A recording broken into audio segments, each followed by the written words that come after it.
Okay, let's continue. Thank you. Good afternoon, Mr. Singh. Afternoon, sir. You, before lunch, were going to deal with this invoice tracking. Please go ahead. Thank you, Mr. Chair. Mr. Chair, I was trying to explain the context behind the email that I had received from Mr. Wood, which is reflected at 1923. And I requested that we go to I think it is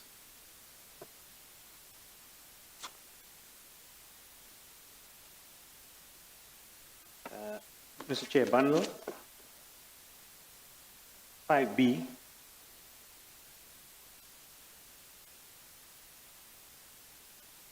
page 769.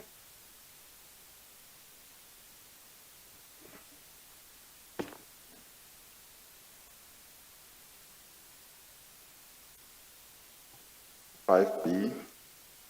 What's the page number? 769. 769.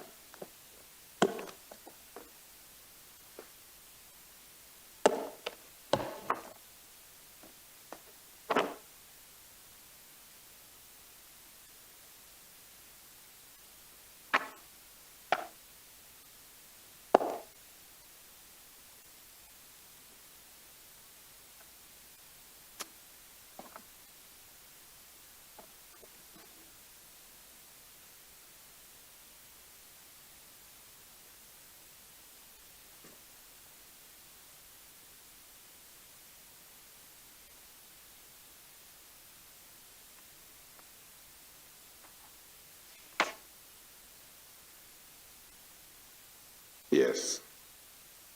Mr. Chair, this would provide the context behind why Mr. Peter and myself would have received this spreadsheet. You can see the attachment is advisory outstanding invoices August, whereas mine I think refers to May. And the text of the attachment would be as recorded. Hi Gary, please could you assist with the attached list of outstanding invoices, in particular May and June 2015 invoices are overdue. Should you require the underlying invoices and supporting memos as delivered to Transnet at the time of the invoicing, please let me know. Your assistance in this regard would be highly appreciated. Thank you, Eric Wood. So, Mr. Chair, that would be the context within which this document would have been received. And as you can see, Mr. Chair, if we now go back to my document, which is in 5C,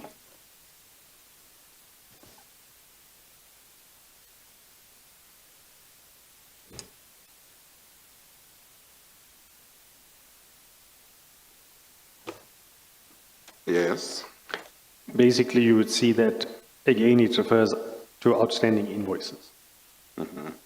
So the context, Mr. Chair, is that Mr. Wood would have had a discussion with me regarding regiment's outstanding invoices. He would have then sent this email to me, which I would have received. I would have then opened the invoice, the email, and as you would have then seen, Mr. Chair, it would have taken you to page 1924. And there is the list of outstanding invoices. As you would see in the second column, December 2014 invoices, 2 invoices outstanding. January 2015 is another invoice. And then you have 5 March 2015 invoices.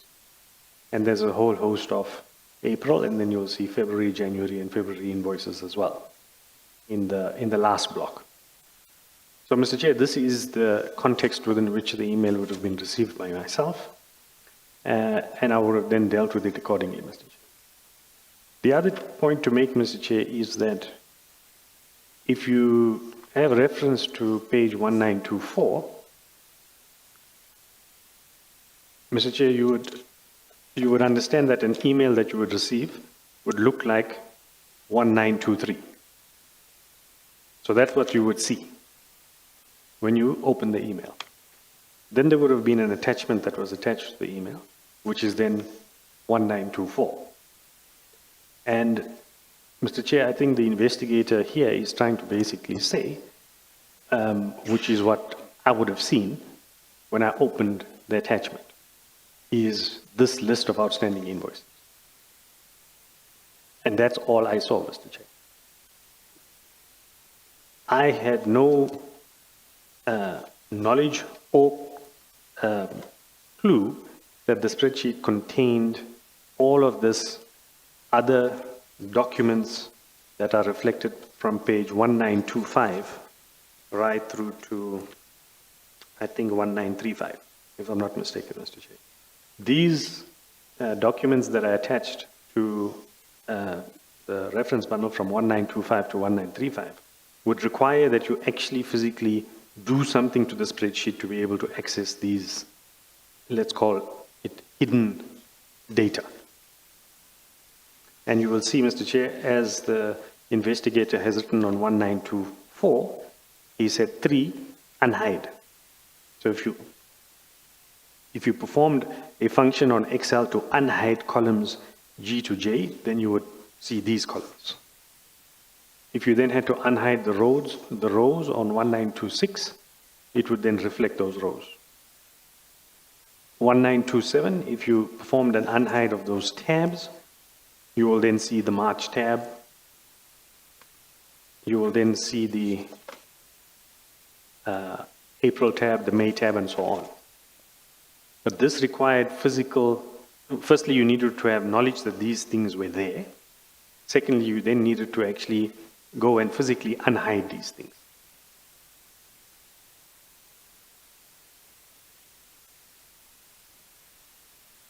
Yes, thank you. So firstly, Mr. Chair, I can confirm that I had no knowledge of the fact that this spreadsheet contained this information. Secondly, I did not perform any unhiding of any of these documents. Mr. Chair, the first time that I can honestly tell you that I became aware of the fact that the spreadsheet contained this hidden information was actually when we were here and we were presented with this spreadsheet. And we said, from what we can see, it only has one sheet. And then we engaged with the investigator who then explained to us that if you do this and you do this and you do this, it then reflects all of this stuff. So, Mr. Chair, from my perspective, I had no knowledge of any of these spreadsheets. I did not perform any unhide functions. And to the extent that the Commission has access to my emails, whatever tests you can perform to identify if I did, in fact, unhide any of these things or have access to this information, you are more than welcome to do, Mr. Chair. But Mr. Singh, you work with spreadsheets all the time. So when you talk about unhiding, it's really clicking on a tab, right? It's not some sort of mysterious computer program. It's simply clicking on a tab. Well, firstly, you need to know that it's Yes, there. but then that's all it is. Yeah, but you need to know it's there. Then you click on it and then it comes out. But Well, from my maybe perspective, I Maybe wouldn't be we looking will. for that. Maybe we'll need to demonstrate it for the assistance of the chairman, perhaps on another occasion. But I mean, you accept it just has to be clicked. Chairperson, maybe my learned friend must just give my client an opportunity to finish his answer before he interrupts him with another question. Well, I didn't think he interrupted him. I thought he said everything he wanted to say, Mr. Singh. Was there anything else you wanted to say? No, sir. No, okay. Thank you. And then I wanted to. What is very strange here is Mr. Wood obviously trusted you with this information.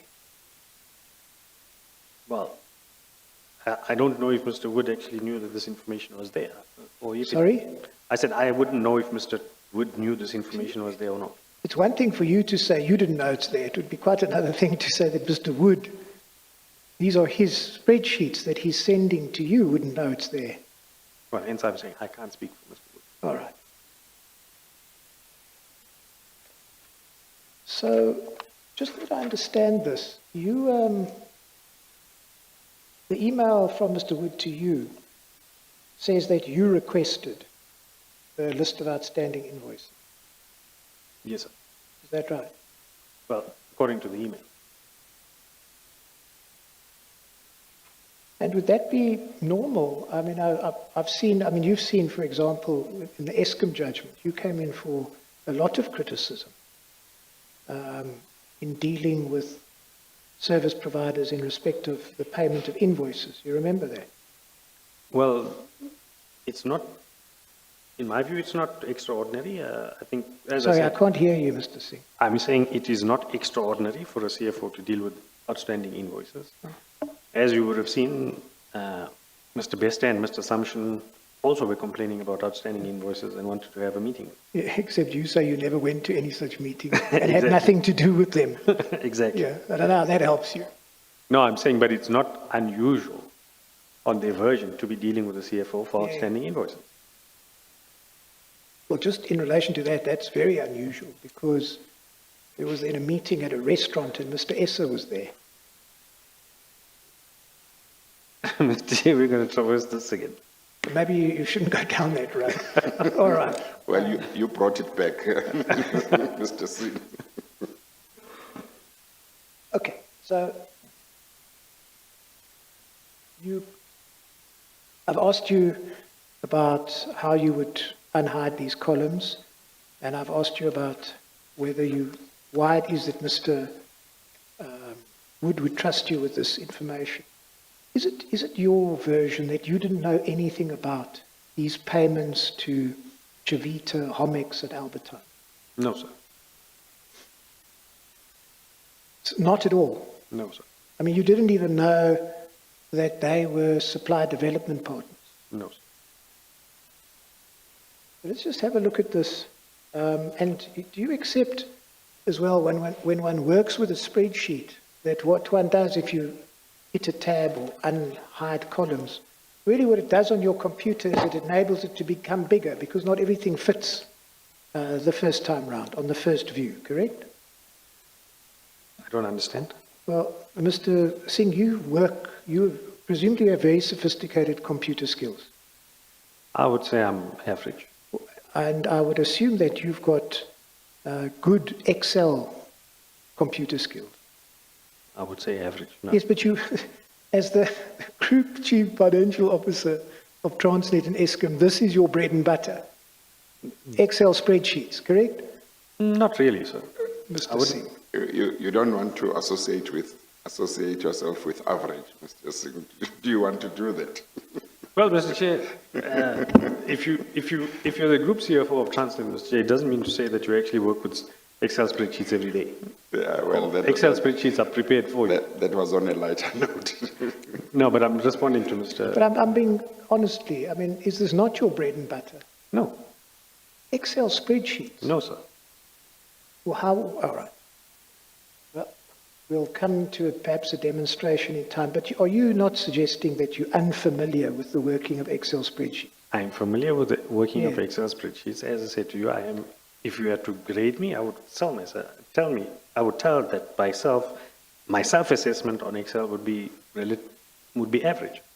So you see, Mr. Singh, for example, I think everyone's learned this lesson.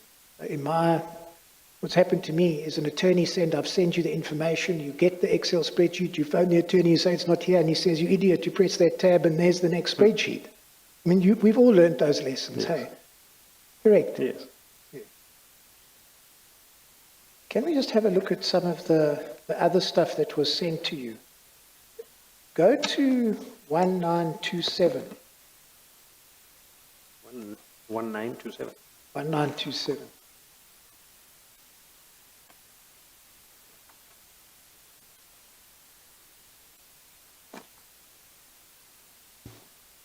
Here you see that on the face of it, it's historical information going back to March 2014. Do you see that? That is correct. I mean, there, for example, you will see the second payment, the 1064 transaction advisor. In that month, the bill was 6 million. Chavita got half, and Albertine got 5%. You see that?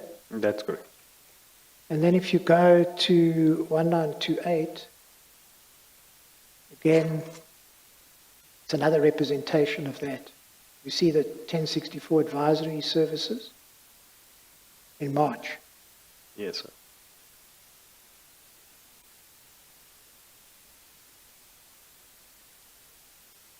So this other information, other than for the first screenshot or screen view, have you any explanation why Mr. Wood would send it to you? I have no idea. And would you have any idea why he would send the information to Mr. Peter, the person who succeeded you? Mr. Chair, as I've said, I think for the purposes as I've read out from the email.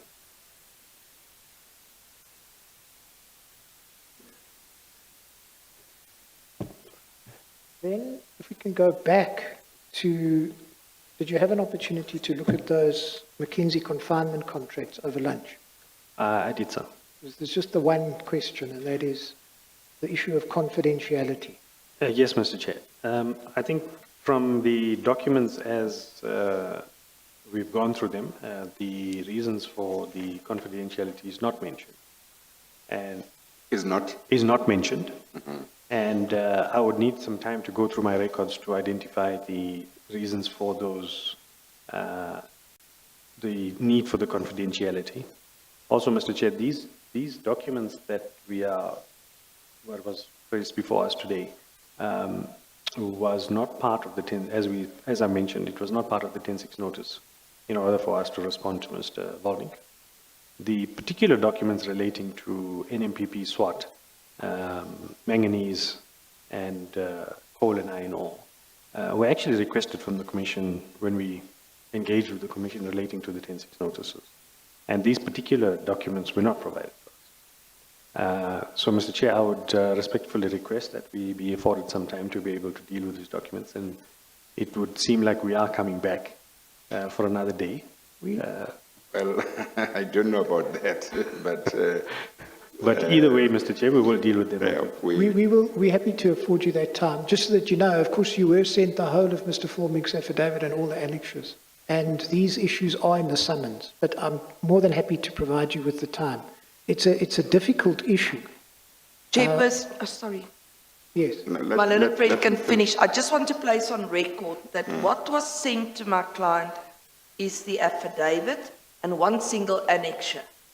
The fact of the matter was, as my client has already stated, there was a request more than once to be provided with those documents, and it was placed on record, to the best of my recollection, my attorney can correct me, that we need those documents, these, whatever it's called. Spreadsheets. No. The memos. The memos memos, in yeah. order to properly deal with them, and we were not given it. The first time that it seems on the face of it those documents were forwarded is now on the 25th, when we were sent an updated bundle. Well, Mr. Chairman, I've made my position clear. I'm happy to afford, Yeah. as you saw, I was happy to afford Mr. Singh the lunch hour. If he needs more time than that, I have no difficulty. And it's really, it's a one-point question. And he has all the documents. If there's anything else you need from us, tell us, and then we can deal with it. Thank you, sir. And insofar as we may not return, it seems that that's a thing that could easily be dealt with on affidavit, because it's just a simple answer. Thank you. You might also want to have a look at Mr. Malefe's evidence, where I think with respect he struggled to explain the issue of confidentiality. Will do, thank you. Right, let's turn then to the procurement of 95 locomotives. Just incidentally, before we get off this, so what did you do when you received this information from Mr. Wood? Did you then go and chase up the payments and make sure they were all paid? Mr. Chair, as a matter of course, I would have referred to the spreadsheet, or the, as we call it, the first view. I would have had a look at which invoices were outstanding, and I would have then sent it to the respective individuals, I think, Mr. Mohammadi or Mr. Mohammed or whoever was actually in charge. And would you then have made sure that they were paid? They would have then followed them up, or they would have come back and said, this is the reason it's outstanding, this is what we're doing with it, and then they would have had to resolve whatever. Yes, but would you have ensured that the invoices were paid? I would have not been the person that actually physically went around, running around and fixing them up, Yeah. but eventually they would have got paid. I see. I guess, Mr. Mabe's question could be put this way. They must have sent them to, Mr. Wood must have sent them to you to take necessary steps to ensure that payment was made. Mr. Chair, these relate to long outstanding invoices. Yes, I'm talking about that. Yes, so these invoices would have been delivered to Transnet with the required supporting documents to the appropriate person who they were dealing with. Yes, but they were not being paid. They were not being paid. Yeah, And that's the point. yes. He So must he would have then requested my Yeah. intervention to Yeah. find out what is happening Yeah. or what is the issue. Yeah. And then we would have then resolved the issues and Yeah. then they would have been paid. Obviously, from his point of view, he didn't know of any reason why payment should not be made. That is correct. So he probably wanted somebody to take steps to try and make sure payment was made. Indeed, sir. Okay, all right. Mr. Maybe? Thank you.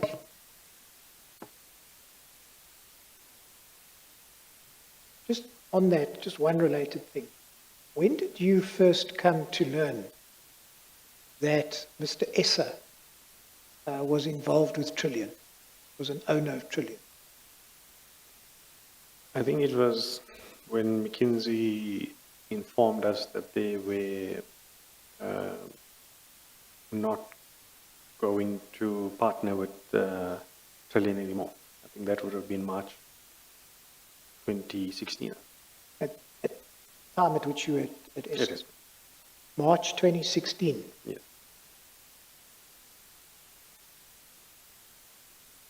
All right, can we turn to the procurement of, let's start with the 95 locomotives. And let me just paraphrase some facts so that I can get to the point there where I want to be. Would you confirm that in September of 2012, CSR was appointed as the preferred bidder for the supply of the 95 locomotives at a cost of some 2.5 billion rand? Mr. Chair, the date I'm not too sure, but I do know that CSR was appointed as the OEM to supply 95 locos.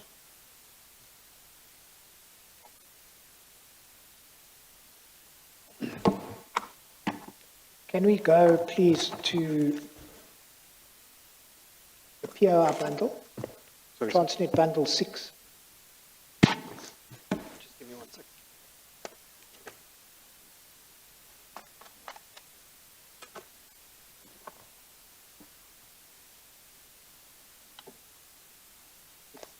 Yeah.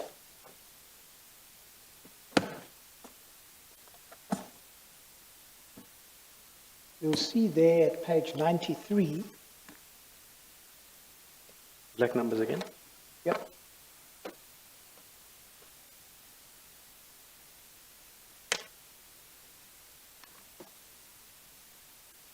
You'll see at paragraph 5.5, a bit of a mouthful, point 18.44. Says, according to a letter dated 5 September 2012 from Malefe to PAN, Transnet notified CSR of its appointment as the preferred bidder. In the letter, CSR was requested to sign the agreement by no later than the close of business on 6 September 2012. Do you see that? I see that.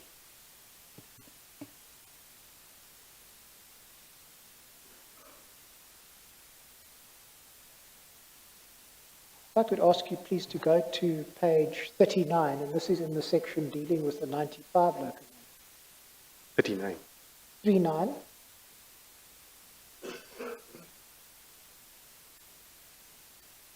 Yes, sir.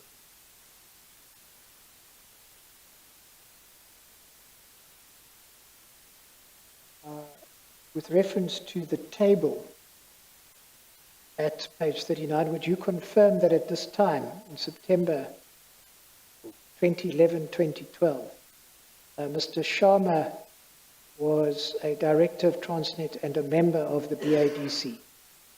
For my recollection, he was, yes. And you, of course, were a director, we see from that table, ex officio, correct? That is correct.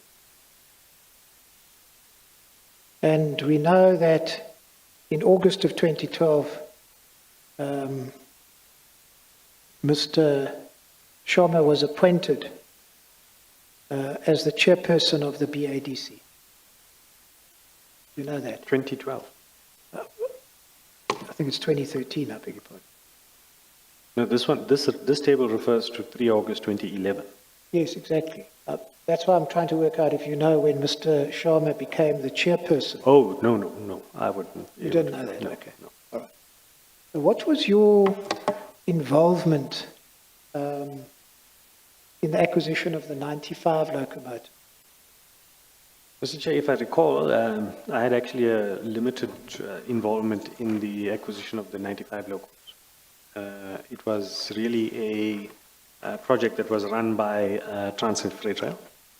And I think, if my memory serves correctly, I would have signed off on certain memos that would require to be submitted to the board or to the Capital Investment Committee in relation thereto. So we've seen that you were at a meeting reflected in paragraph 5.5.9.8, and then also, if you Paragraph go... number? Paragraph number? Paragraph 5.5.9.8, that table at page Okay. 39. Yes, that was, as I said, I would have signed off memos and attended the board meetings or CAPIC meetings where these were discussed. And then there's reference to another board meeting at page 41, a board meeting on the 31st of August, towards the foot of the page. And there you will see over the page, at paragraph 5.5.9.18, you were present at that board meeting as well, Yes, as was Mr. Sharma. yes.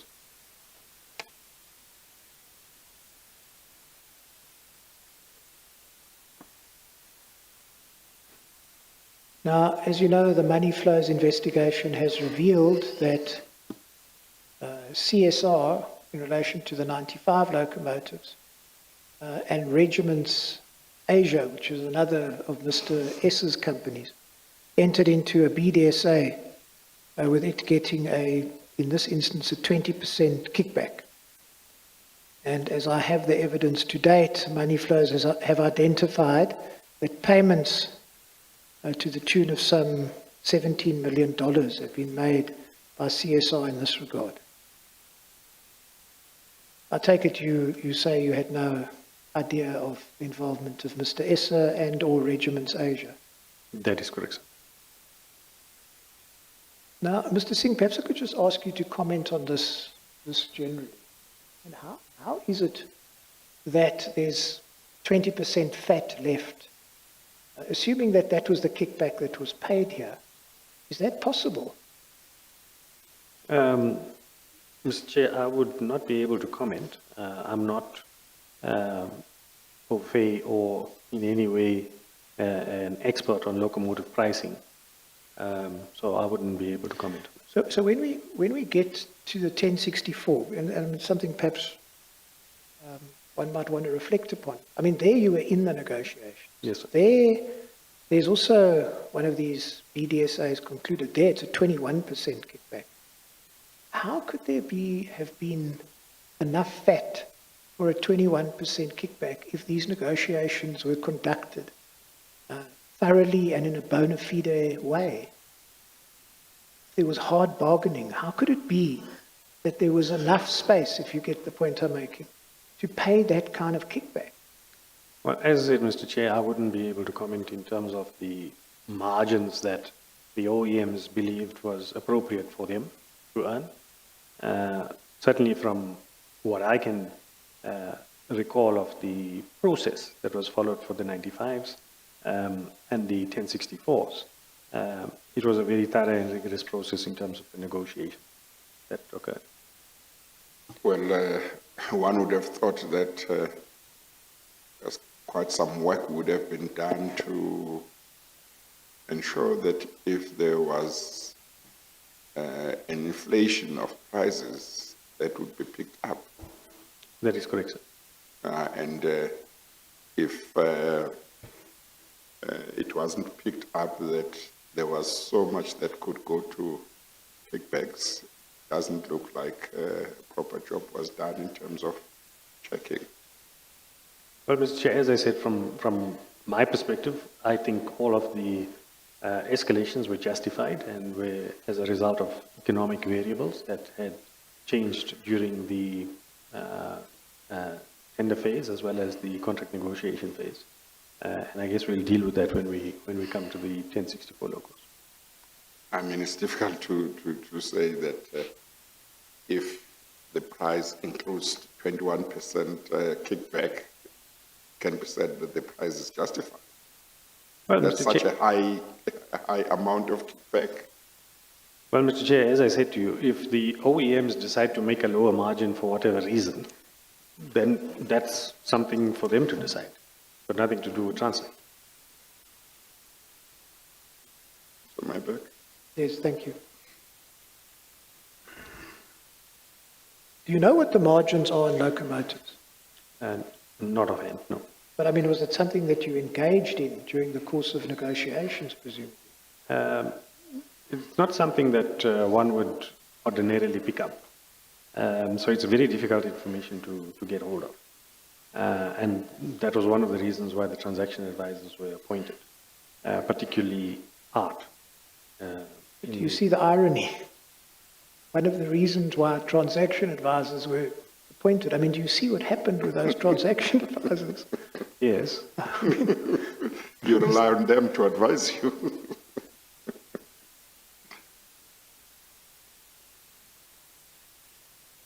Mr. Singh, when you reflect on this, do you think that those transaction advisors advised you properly? I mean, now that you know the facts. Well, Mr. Chair, in terms of the work that was required to be done, I would reflect and say, yes, Mr. Chair, because as far as I am concerned, as I said, when we deal with the issue of the 38 to 55 billion, Mr. Chair, you will see that barring the issue relating to the element of contingencies, pretty much all of the increase related to economic variables. So from that perspective, Mr. Chair, there leaves little room for manipulation of the numbers. Of course, you don't mean that if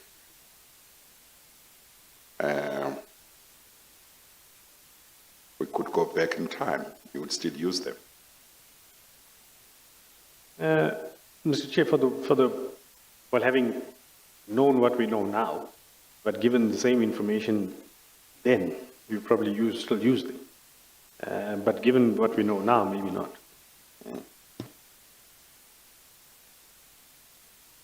Can we then turn to the 100 locomotives? So here CSR was awarded a tender on confinement, replacing Mitsui, correct? Sorry, sir? And an LSA was concluded on the 17th of March 2014 at a cost of approximately 4.3 billion, the ETC having been 3.8 billion, approximately. That is correct. And 17 March was the same day as the LSAs in respect of the 1064 locomotives were concluded. That's correct. But perhaps you could just explain, I'm not sure, I know it's amongst the documents, but maybe you could just explain to us the reason why the 100 locomotives were acquired at this time. Were acquired as? At this time. Okay. Mr. Chair, if I recall correctly, there was a need for... Okay, let me explain it this way. Let me start here. And maybe we can then... We'll go backward in time, Mr. Chair, if you allow me, because this is how I understand it. Yeah. But I think it will then fit into the chronology of everyone else's events, but this is how I understand it. That's fine. There was a the coal line was experiencing a problem in terms of meeting its budgeted volumes. And it was a periodic shortfall week after week after week. At Transnet, we actually measured the volume, the budgeted volumes on a weekly basis. Because in Transnet, revenue is actually one of the most significant, well, actually in any company. But so we tracked revenues on a weekly basis, and particularly budgeted volumes. So it became a perpetual, what we called cash flow at risk item. Because if you didn't earn the revenue, you certainly didn't earn the cash flows associated with the revenue. And this was then tracked weekly. So we used to have these exco breakaway sessions where we used to discuss all of these, let's call it, cash flow shortfalls and the reasons therefore, and what plans do we need to put in place to mitigate. And we had a series of these meetings, and as we got to a point in time, I then engaged with Mr. Molefe and I said to Mr. Molefe, listen, we continuously having this issue with this coal line, and the coal line is not performing up to volume. And that's when Mr. Molefe engaged with Mr. Gama to understand what was the issue relating to the coal line. And Mr. Gama then responded and said, locomotives. You give me locomotives, I can deliver the volumes.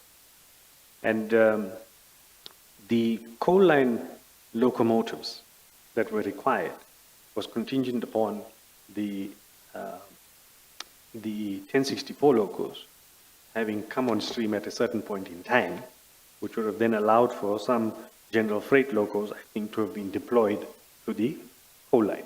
That would have enabled Mr. Gama then to meet his budgeted revenue volume. So this was the way that this thing worked out.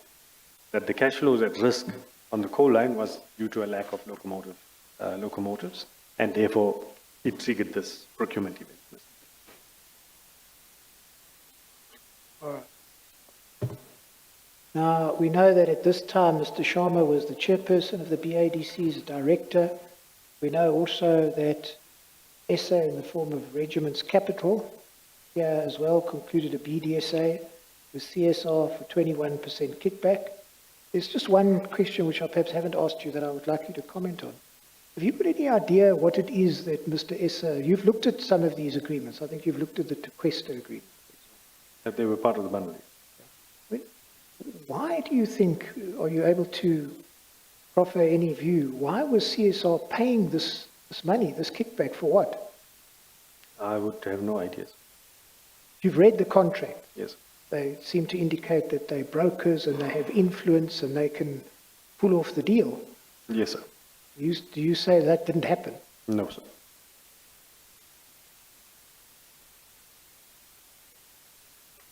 All right. Can we then, in relation to the 100 locomotives, can I take you to Mr. Callard's affidavit, please?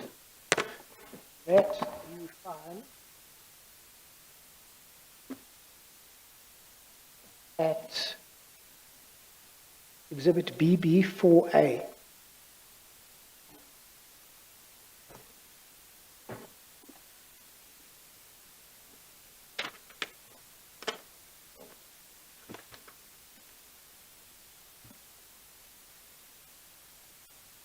And could I ask you please to turn to page FQC6?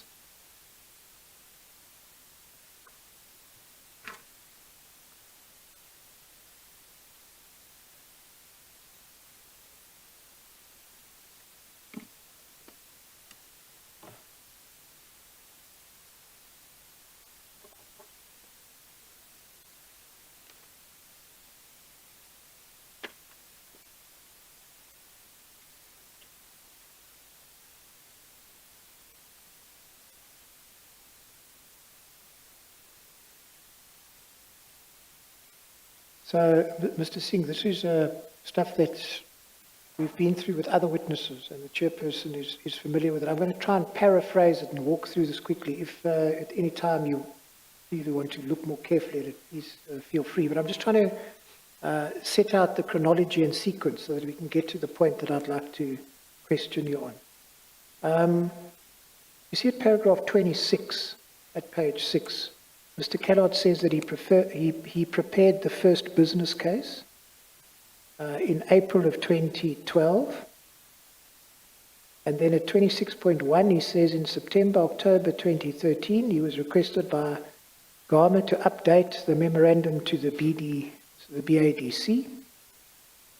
And he says that the memorandum dated the 15th of October 2013 was signed by GAMA, Peter, Mohammadi, and you. Do you see that? That is correct. And we know, and this is stated at paragraph 27, that that memorandum recommended confinement to Mitsui. You agree with that? As I recall, yes.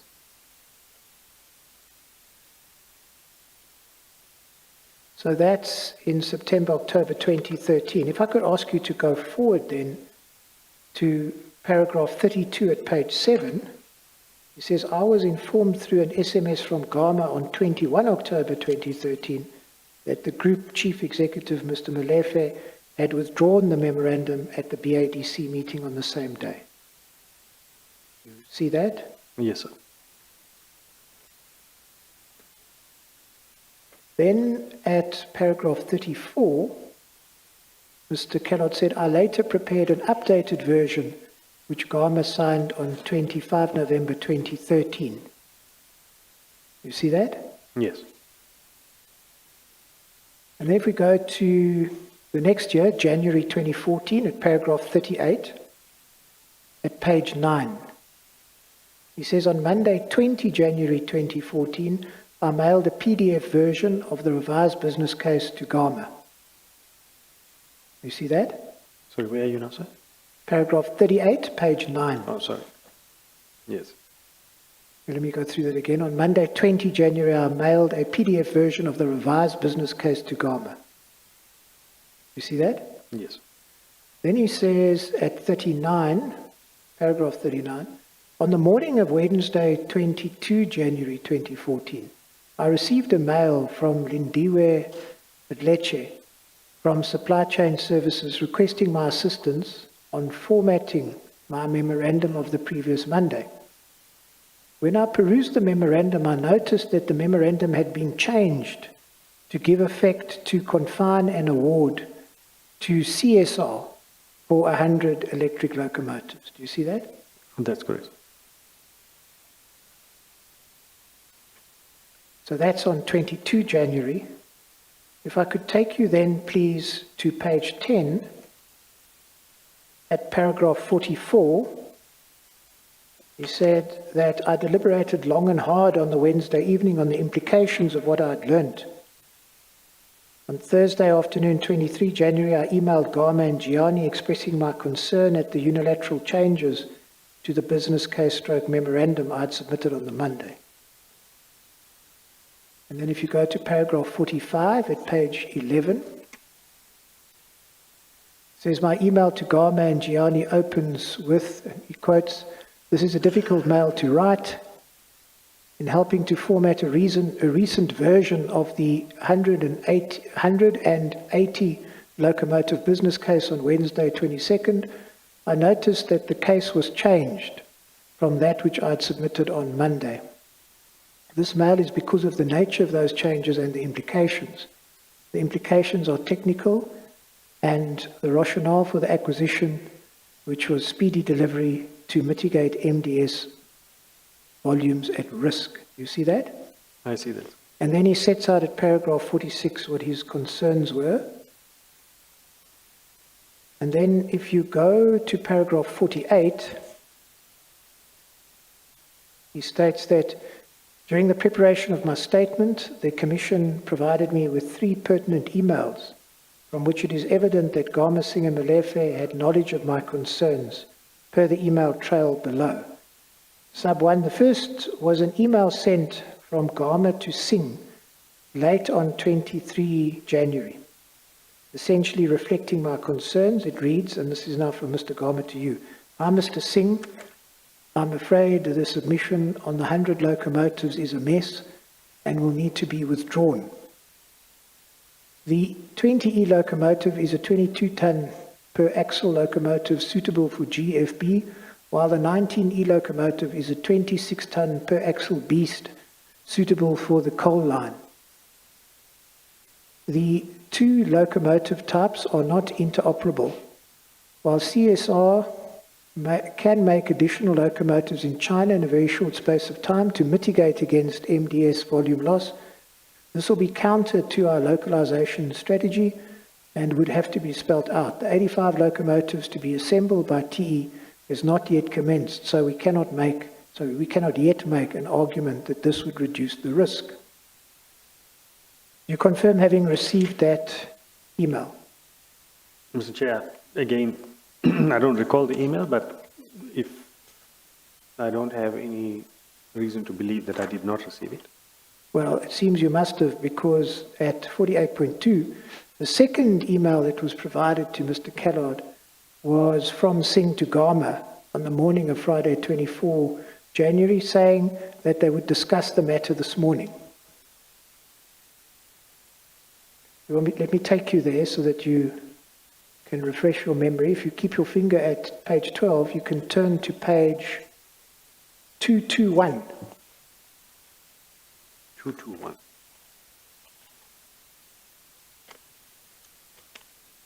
So that's a cover page. The email itself appears at 222.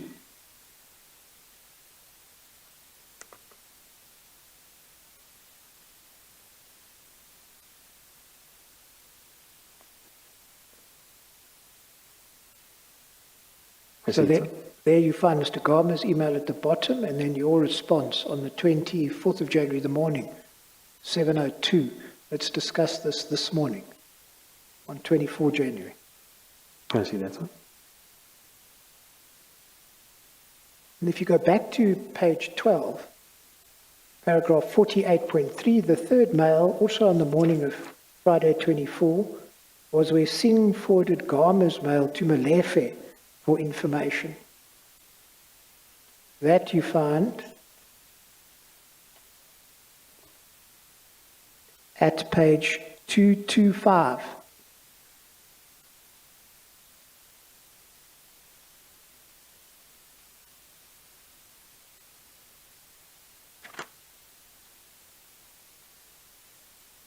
See that? So this was when I sent it to Brian, yes. Yes. From Anoj Singh, 24 January, 7, to Malefe, FYI, thanks. See that? That's good.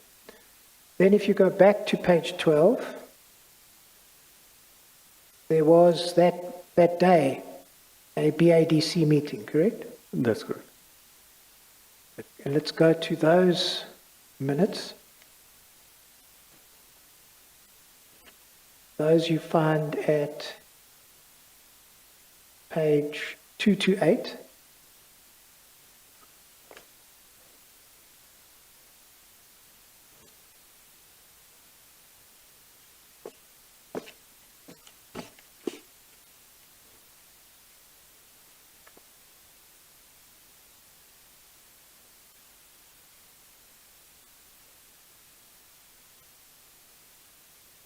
So what you see at 228 is that Mr. Sharma was the chairperson, and then in attendance were you and Mr. Malefe, and in partial attendance at 1.4 was Mr. Gama and Mr. Gianni. You see that? Yes. At the foot of that page, 5.1, you see that what's recorded is Messrs. Gama and Gianni joined the meeting at 11:55. Yes, sir. See that? Yes.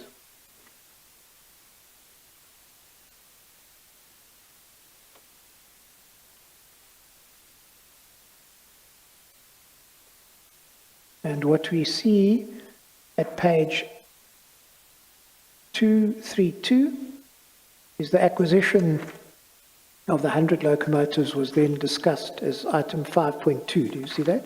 That is good.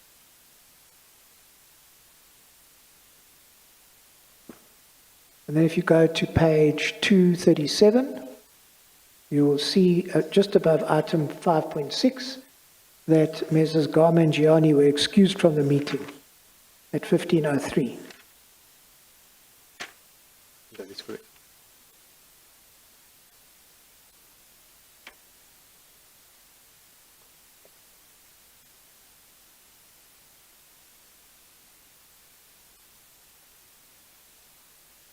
And if I could then take you back, please, to page 232. 232. Yeah.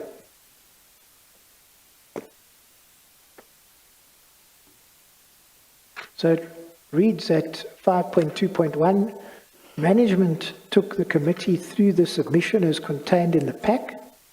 Now that's the submission to confine to CSR, correct? That would be correct.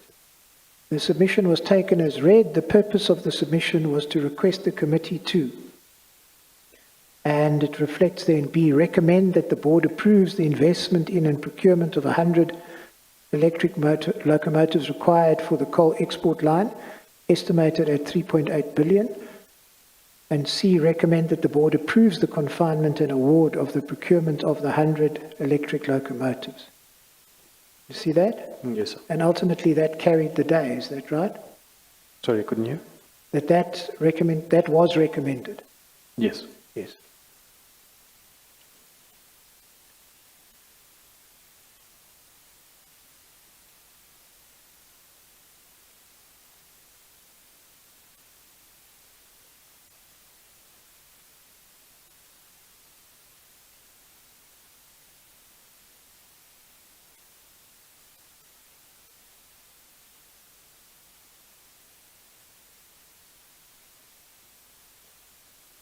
Now, the memorandum or recommendation that was placed before the BADC, on that day you find at page 244.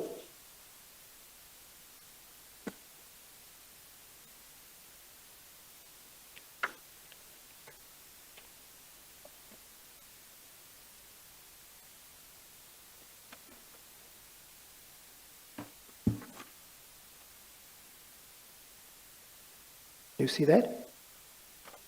Now that document is quite a lengthy document. It runs up until 267.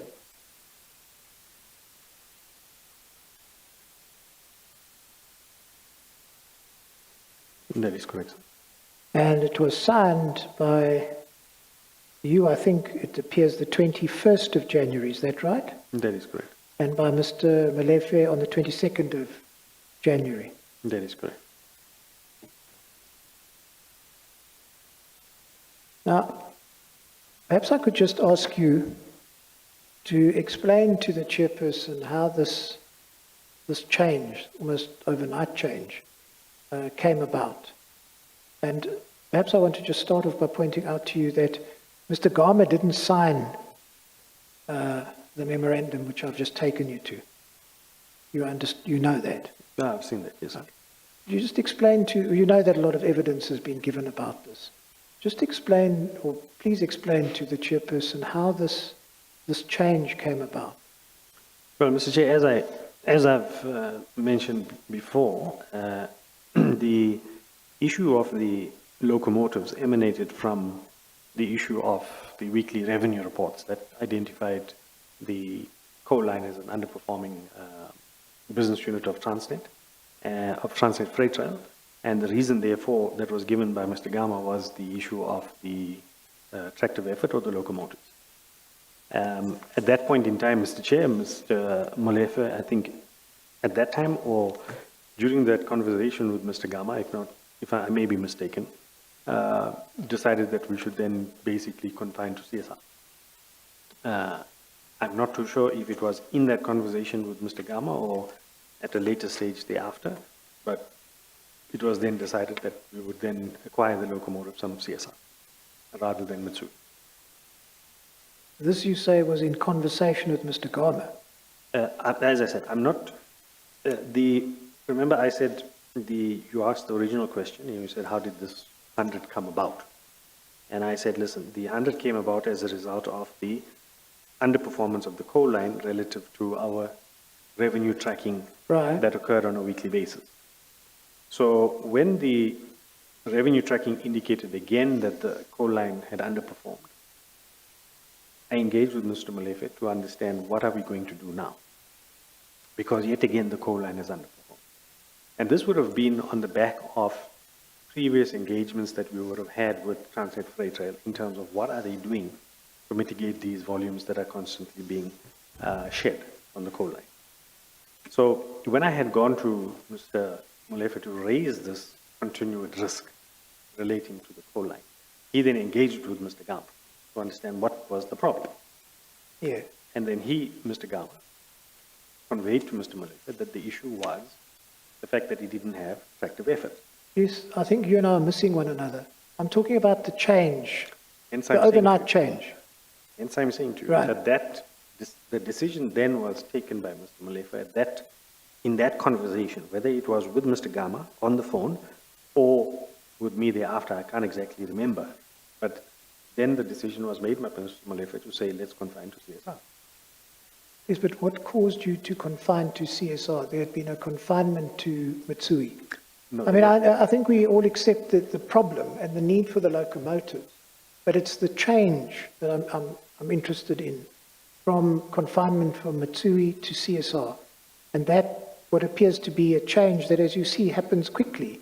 There's a business case presented by Kellogg, and we're going to come to Mr. Gama's evidence. He didn't know anything about this. First time he knew about it, according to him, was at the BADC meeting. Well, there wasn't a confinement in favor of Mitsui. Right. There was, as per Mr. Kellard's evidence, there was a confinement memo that was prepared. Yes. A business case. No. There was a business case prepared Yeah. for additional locomotives for the coal line. Yes. From that, you then need to have a confinement memo that actually will give effect to the procurement. Sure. He then prepared this, I think, according to the dates, sometime in September, October. Yes. Which then went, which I also signed. Yes, we saw that. Which then went to the Acquisition and Disposal Committee, and according to the information we just read, that did not serve, or it was withdrawn, or something happened to it. So the confinement memo to Mitsui was never signed, or was never approved, let's call it that way, which then did not allow us to buy locomotives between October. Well, actually, the business case was done sometime in March 2013, or May 2013. That was when we ought to have started with the procurement of these locos. The memo for confinement served before the BADC, I think if the date was correct, I think sometime in October. That October submission for Mitsui was not approved by the BADC, or was withdrawn for whatever reason. And I think the reason was that we had confined to Mitsui before, and we needed to look for alternatives and so on and so forth, if I recall. So that's the issues that the BADC had with the confinement of Mitsui. When Mr. Molefe was then confronted with the issue of attractive effort, and I would assume that Mr. Gama then explained to him this whole history around why we do not have this attractive effort. Firstly, the BADC had not approved the confinement to, or the confinement to the BADC in October was withdrawn. The 1064 locomotive procurement was behind schedule, so he needed locos from somewhere. And I think that precipitated Mr. Molefe's decision to say, well, let's confine to CSR. Right. Okay, can I ask you, perhaps you can keep open the minutes of the 24th of January, the ADC minutes, at page 228. 228.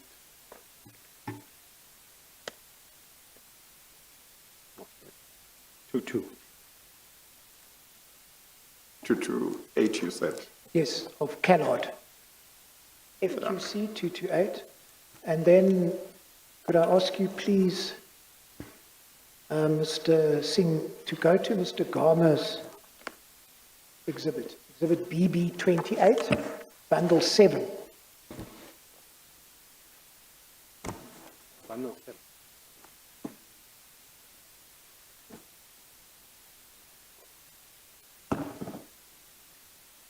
We got bundle 7.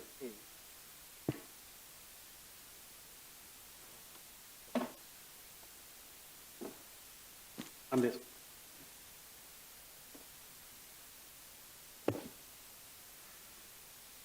Let's have a look at, you could go to page 250.152. Insofar as that might help you, it's, to start off, it's approximately in the middle of the file. 250.152.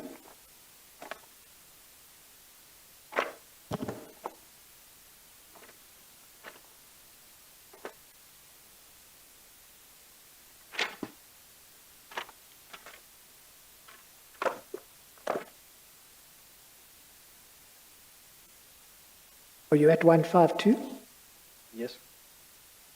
Can I ask you to have a look at paragraph 49.1? It reads that, according to Mr. Garner, the changes to the memorandum, and we've gone through this, were effected by Singh, who signed the memorandum on 21 January 2014. The memorandum was then signed by Brian Molefe on 22 January 2014. It should be noted that my signature was not appended to FC 14. It's the document that I took you to. I was not a party to what is alleged to have been the unilateral amendment. It was all times known to Kellogg that I supported the confinement to Mitsui and Company.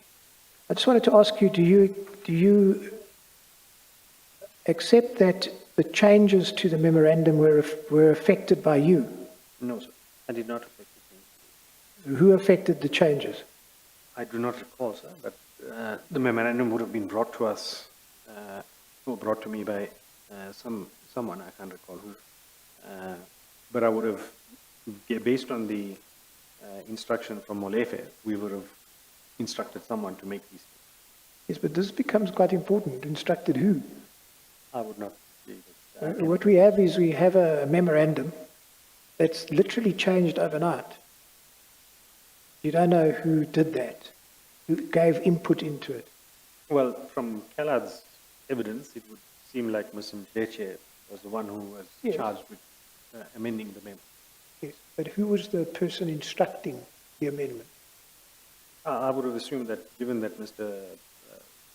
Molefe had decided and I was there, I would have been the one that instructed. Sorry, I can't hear you. I said, given the fact that Mr. Molefe had decided that the confinement would need to be changed, I would have probably engaged with someone in group procurement. It would probably have been Mr. Peter, and that would have then filtered down through to Mr. Mdleche and Mr. Gianni. Right. So you take issue with Mr. Garma when he says the changes to the memorandum were affected by Singh. That is correct. Then, Ordinarily, would the memorandum have come from Mr. Gama to you and from you to Mr. Molefe? That is correct. Yes. So it came to you before it went to Molefe, Mr. Brian Molefe on this occasion. Sorry, sir. Did it start with you for you to sign before it went to Mr. Molefe? No, Mr. Chair, you would have seen that Mr. Gama sends me an email on the 24th taking issue with the confinement memo. So that is the very same confinement memo that I then signed on the 21st. So you can't claim that he does not know about the confinement memo. So that confinement memo was prepared. He was prepared by individuals within TFR or Transnet Freight Rail. He would have seen that because he's now commenting on it. But isn't his position that he was against this change? He was against this change, and you and Mr. Molefe are the ones who seem to have wanted this change. Well, Mr. Chair, if you read the comments on his email, the comments in his email related to the fact that the memorandum referred to a 20E locomotive, yet we required a 26 axle ton locomotive, which is a 19E equivalent locomotive. He then spoke about the interoperability of these locomotives, and he spoke about the issue of localization. So, Mr. Chair, in the revised memo, those three issues were taken care of. So from that perspective, I would have assumed that he was happy with the memo. But He was happy with the memo. that's, That's the he three- says he would assume that he was happy with the memo. No. Let me finish. I wouldn't know.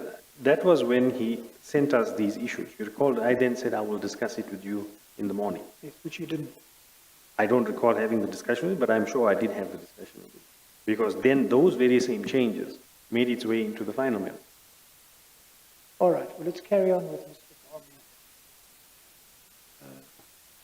statement. At page 250.153,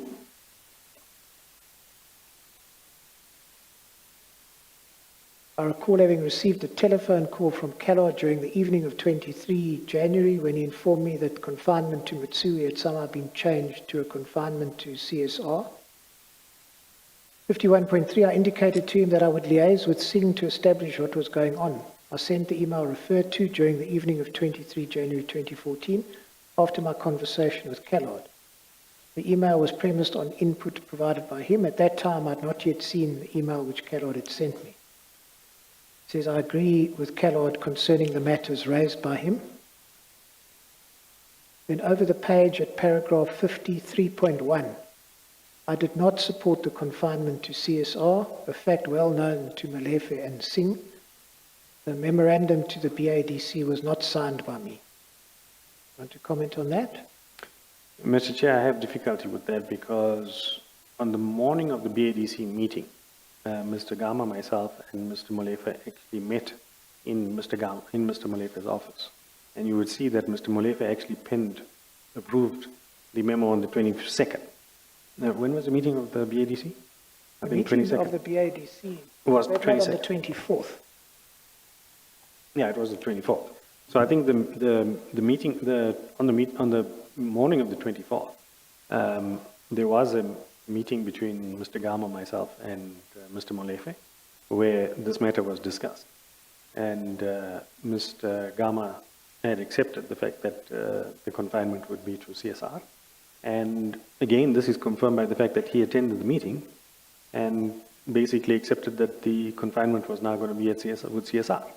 He didn't raise any of these issues that he now purports to raise to say that he didn't know about it or there was issues with the memorandum that we had presented to BADC.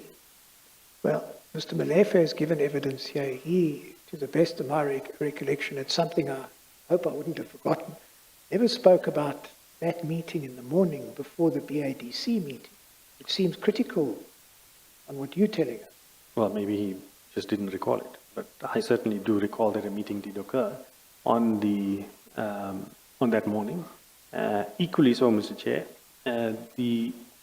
I had occasion to ensure that the memorandum was actually signed by Mr. Gama, not on the day that the BADC meeting had occurred, but certainly subsequent to that.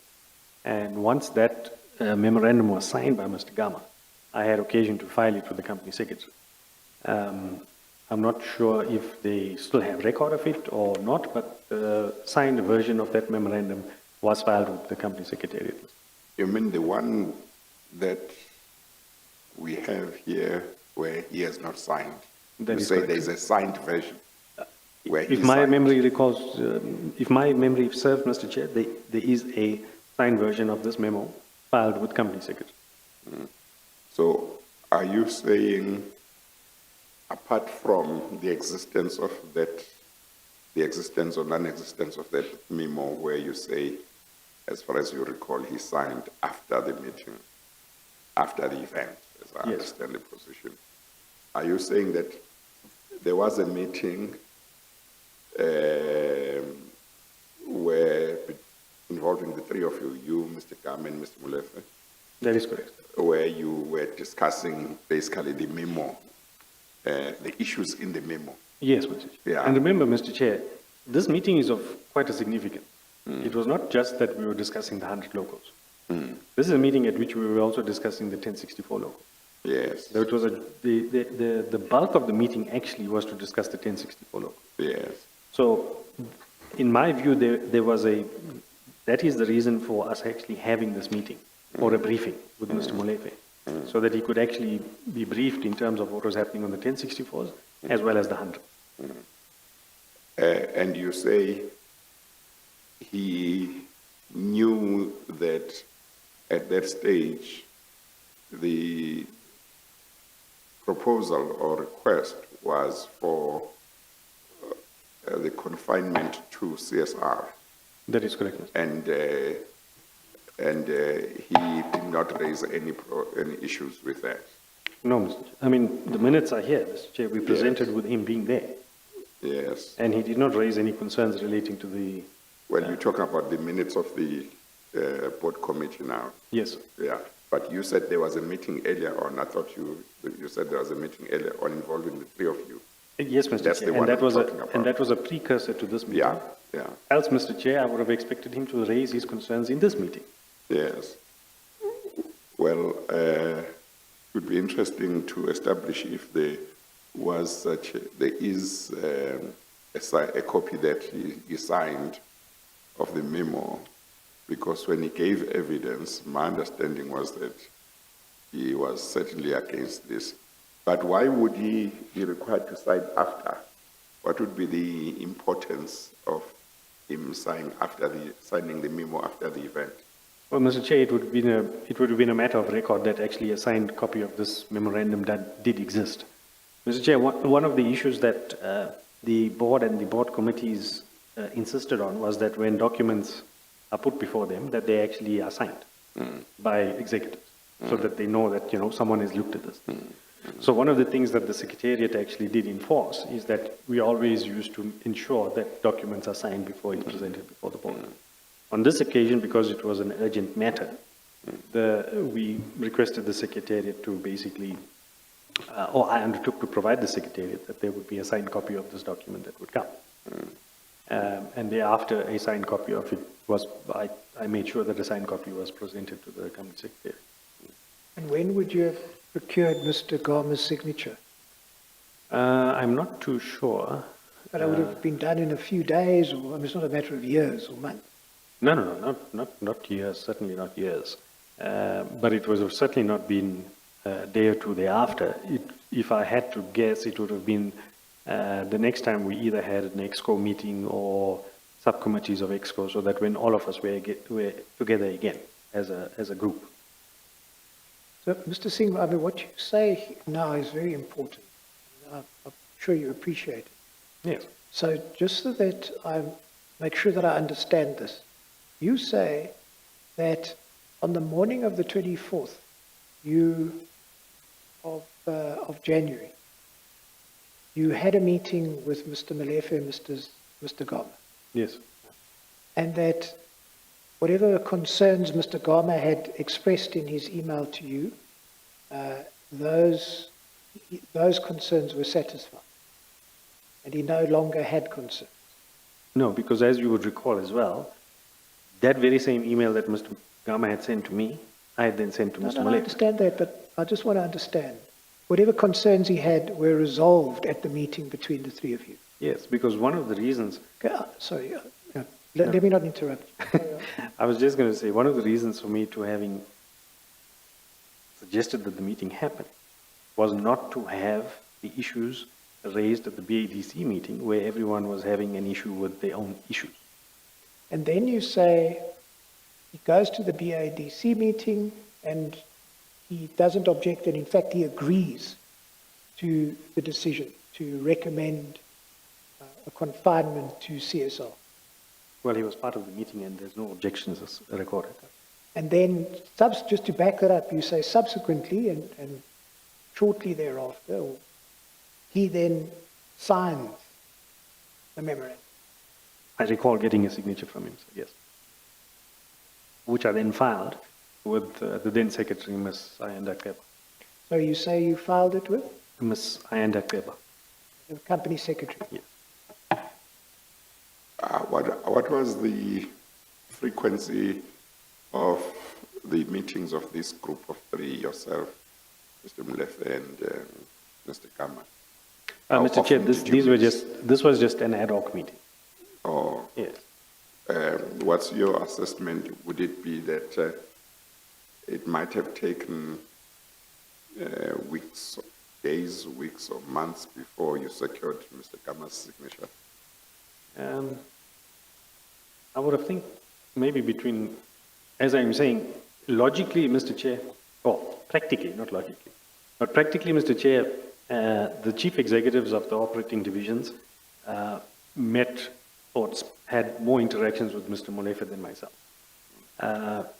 But in interactions with them would be at subcommittee meetings of EXCO, so it would have been on a monthly cycle. So if I had to see a chief executive of an operating division, it would certainly be at least monthly. So I'm saying that I would have probably seen him again in February as part of those meetings. But remember also at this time, the 1064 locos were being negotiated. So I may have probably missed some of the subcommittee meetings, or I may have also missed EXCO at that time. So it was a time where it was actually significantly, how can I say, stressed. And it was a relatively pressurized time. Having said that, Mr. Chair, Mr. Gama and I also interacted quite a bit on the 1064 locals. So again, if he had concerns about the CSR, if he had not wanted the locals, these things would have come up in those discussions. All right, thank you. If we go back to 250.154. Of course, Mr. Meinberg, is it in this meeting of the BADC, this committee, that Mr. Gama said in his evidence, in his oral evidence, he didn't raise any issues because in that committee you talk, if you are talked to, you have no right to just talk. You have got to wait and see if you are talked to. Yes, you speak if you're spoken to, or something like. I think he had like a Zulu phrase that you then interpreted for us. Yeah, but I think you got the part about being spoken to. Yes. So I think that was his evidence, Mr. Singh, to the extent that you say he was part of the BADC BADC meeting, and he didn't raise any objection. I think Mr. Meinberg asked him about that, and if I recall correctly, his response was his position in that committee, which I take to be the position of other people who would not be members of the board, or that committee, normal members. You talk if you are asked for your view, you are asked to say something. You don't just come and talk, and that's why he wouldn't have raised any issue. Mr. Chair, let me make 2 points in this regard. My first point is actually a point that I recall now, after you've just started with your intro. And I'm not sure if it's recorded in the minutes, I don't think it is, but Mr. Chair, at this particular meeting, for some strange reason, now, I recall that Ms. Yasmin Forbes, who was a committee member at the time, I think, if I look here, yes, she is actually a member, actually did ask Mr. Gama, do you support the submission because your signature doesn't appear on it? And he then confirmed that he actually does. And Ms. Forbes was one of those people that insisted that submissions should be signed by executive. And given the fact that he was there, I think Ms. Forbes, and I stand to correction, but this stands out for some reason in my mind, that did inquire of Mr. Gama. Listen, you are here, you haven't signed the submission, but do you support the submission? And I think he did indicate that he did. That's the first point. Second point, Mr. Chair, is Mr. Gama is by his nature respectful. He is by his nature respectful. Respectful. At least from what I could see. Yes, okay. Yeah. And so when he says that he goes into a meeting and he will speak when he's spoken to, I wouldn't necessarily disbelieve that. Yeah. If he's in the meeting with the president, sir, Yeah. But if he's in a meeting with the BADC members, Mr. Chair, if he needed to speak about something that he needed to speak about, he would do so, in my view. And the reason he did not, in my view, again, Mr. Chair, did not raise this issue with the board was because of the fact that we had this pre-meeting that happened in the morning, or happened during the course of that day, relating to the update on the 1064s, as well as the 100 local.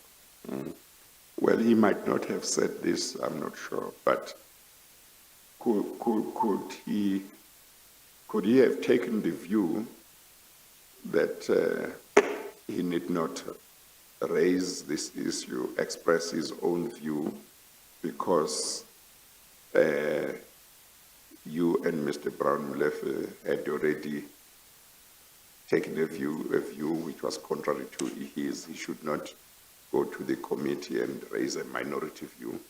Is it possible that could be effectized, or could have been effected, to the extent that on his version he was not asked?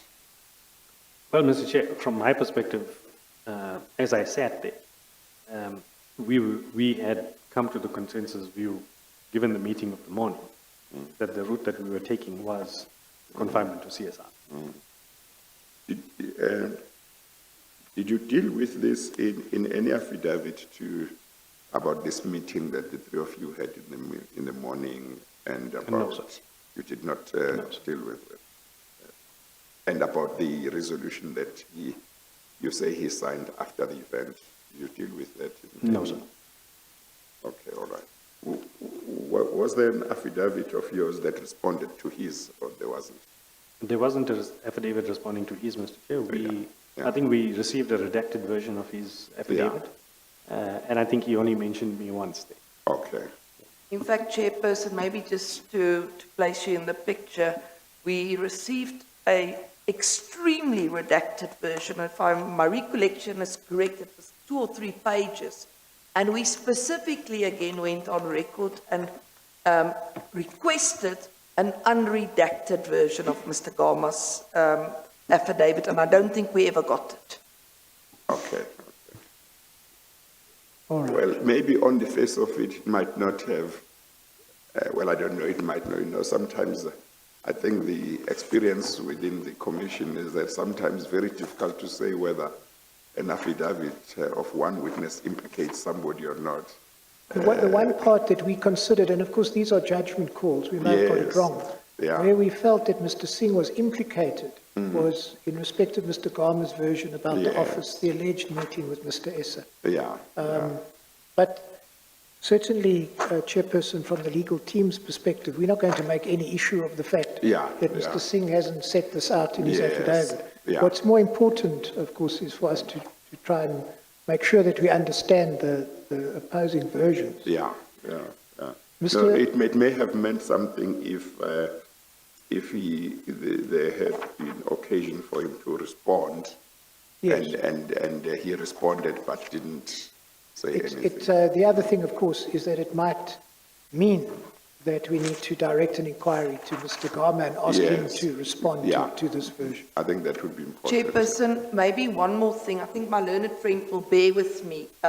Yesterday morning, we requested or we inquired whether Mr. Gama made an affidavit pertaining to the 1064 or the 100 locos.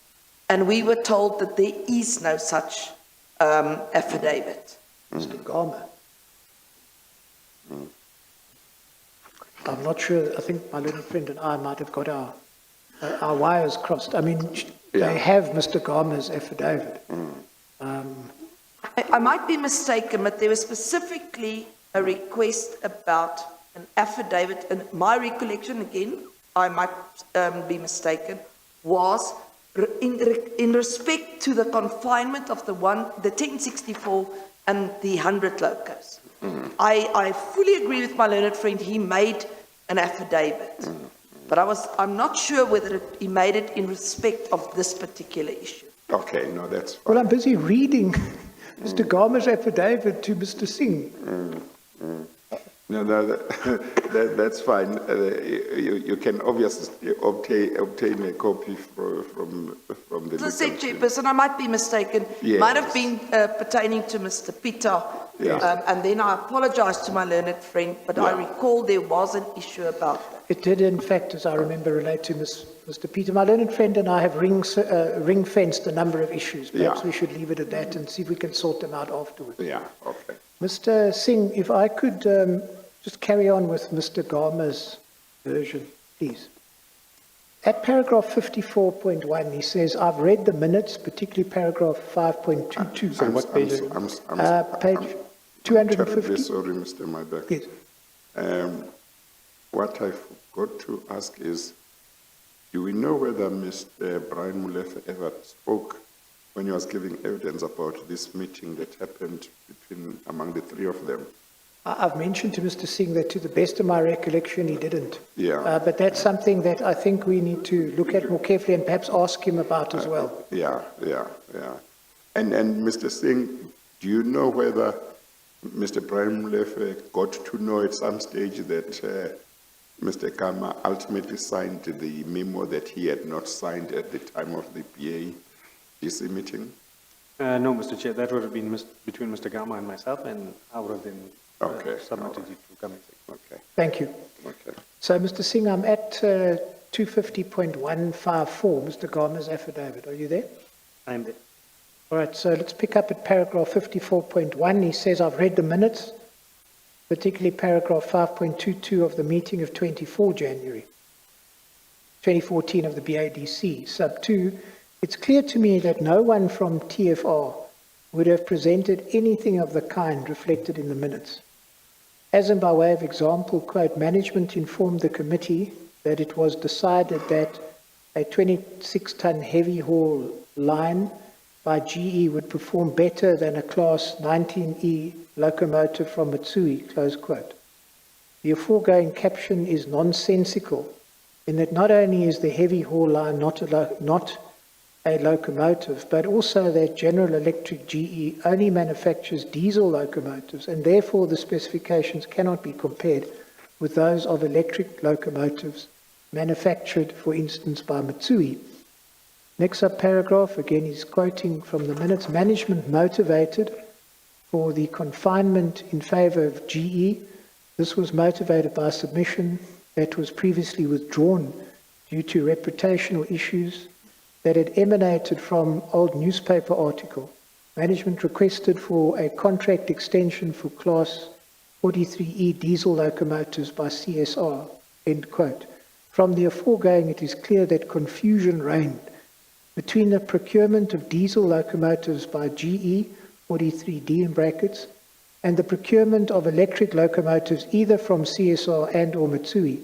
Consequently, no reliance ought to be placed on the aforesaid submissions, as they are clearly wrong and not representative of what had been discussed. However, what is significant was the fact that whilst I supported the confinement to Mitsui, the BADC had rejected my said proposal on the basis, as I understand it, that such confinement would have been the third with Mitsui.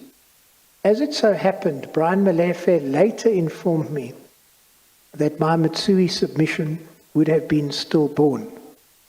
And then the last subparagraph, 54.4, Singh and Molefe had removed my memorandum and prepared a new one, which they signed and presented to the committee, recommending CSR as the preferred bidder.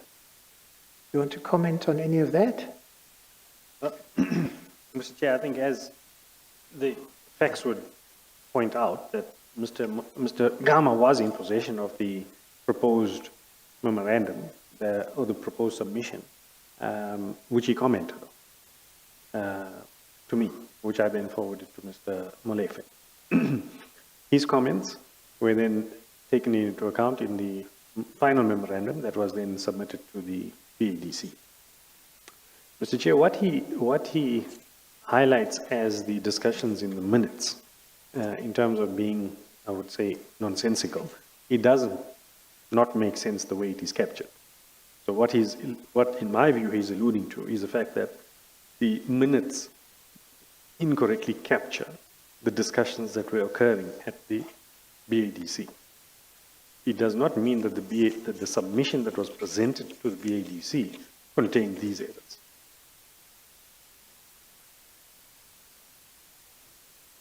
Well, I'm not sure that that is necessarily correct. I read what he says as premised on him saying, this is the basis on which this decision was taken. Look what was being said here. Hence, Mr. Chair, I say, It doesn't make sense. Maybe I'm being unfair to him, but that's how I read it. being unfair to?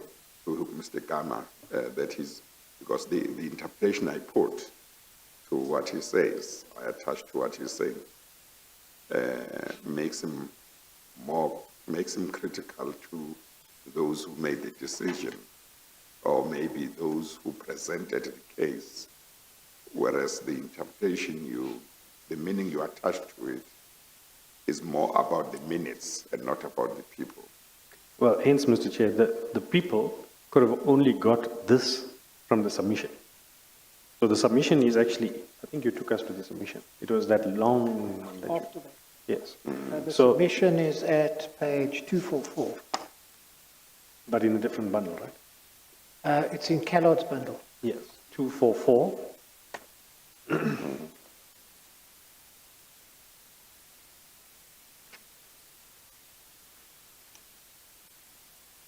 Would they not have sought to capture what was said at the meeting as opposed to what was in the memorandum? Sorry, I couldn't hear you, sir. Would they not have sought to capture what was said at the meeting as opposed to what was written in the memorandum? Well, Those who prepared the minutes.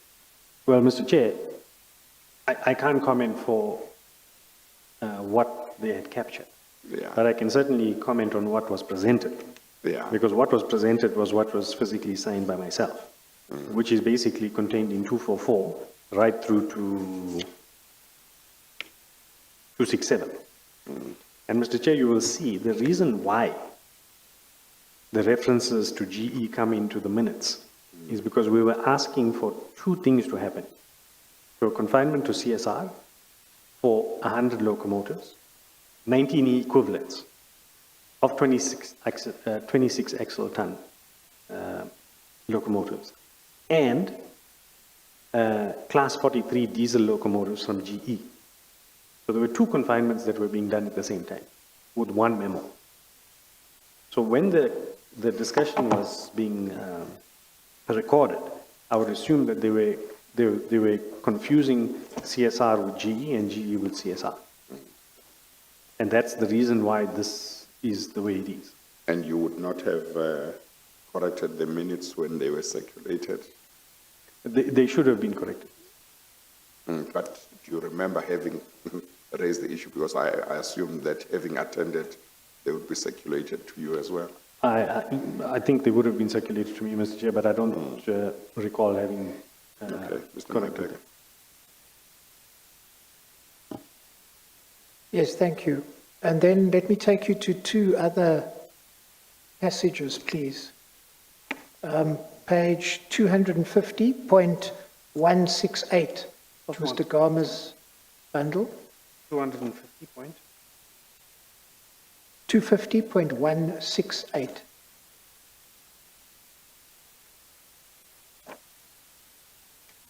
Right at the foot of the page, he addresses the issue of the acquisition of the 100 locomotives again. At 77.1, TFR had set out to procure 100 locomotives from the coal line from Mitsui in line with the 19E acquisition. The BADC determined that we had utilized confinement as a procurement strategy with Mitsui on two previous occasions, and that this did not permit a third acquisition from Mitsui. The GCEO and GCFO subsequently requested a confinement to CSR, and the BADC agreed to the request. The decision was taken whilst I was protesting the appropriateness of the request, having regard to the fact that CSR had no established history with the provision of similar locomotives in South Africa. Subsequent to the approval of the aforesaid request by the BADC, which motivated its decision to the board, Transnet's technical design team engaged with CSR to create prototypes whereafter the locomotives were delivered and employed on the coal line. They were named 21E series. You want to comment on any of that? Mr. Chair, again, you will see that this issue of the reason, Mr. Gama now introduces a new reason regarding the CSR decision, in that CSR had not developed these type of locomotives before, and he had a concern.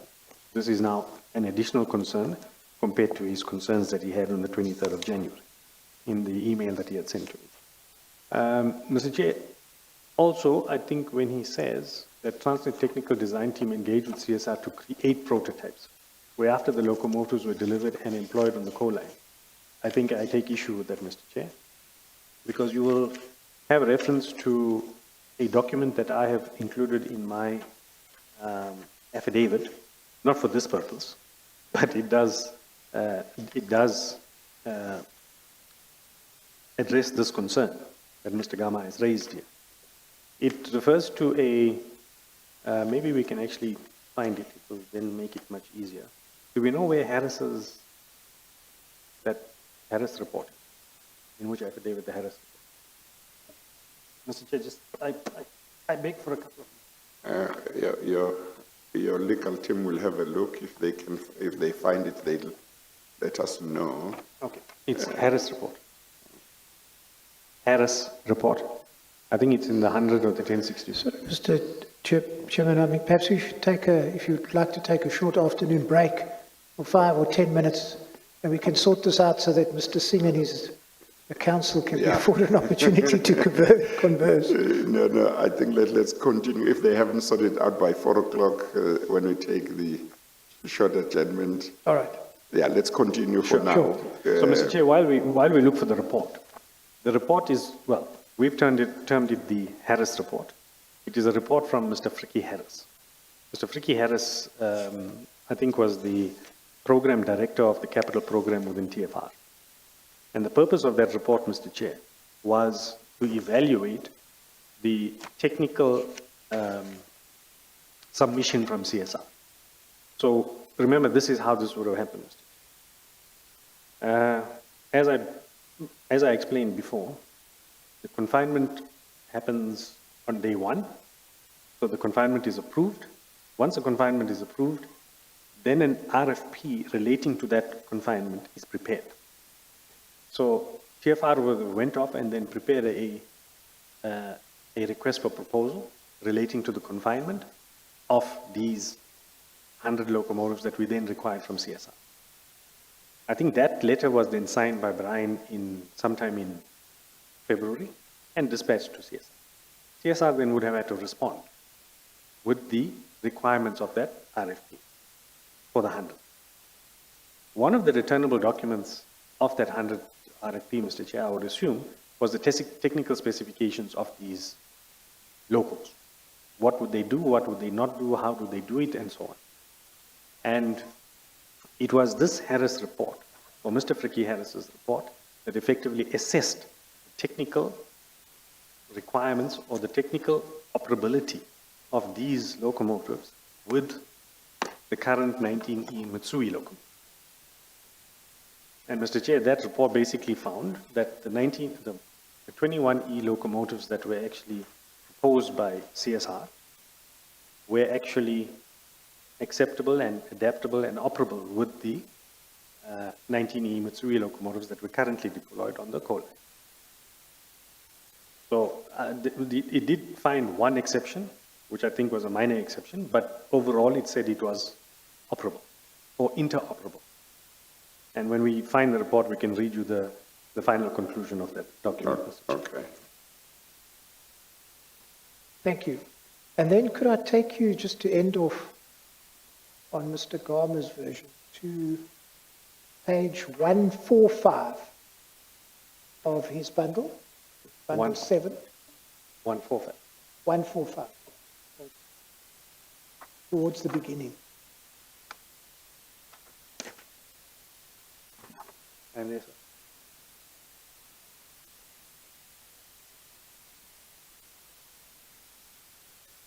Are you at 145? Yes, sir. I'd want to direct your attention to paragraph 30.2.1, the top of the page. The written recommendation to procure 100 locomotives. Sorry, sir. You at 145? 145. In Gama's. Yeah, forget about 250 point something. Yeah. Go Yeah. back to just 145. Okay, 145. And But his- it starts with paragraph 37. No. It Have you starts got with his paragraph 30. affidavit? It's page 30 of his affidavit. Page 30. Of his affidavit.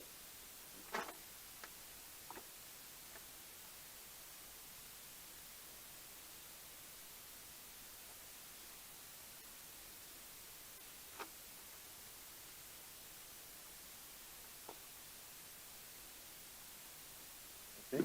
Page 30 of his. Of his affidavit. Can you see paragraph 30.2.1? No, now I've got paragraph 64. Is there somebody who can help him?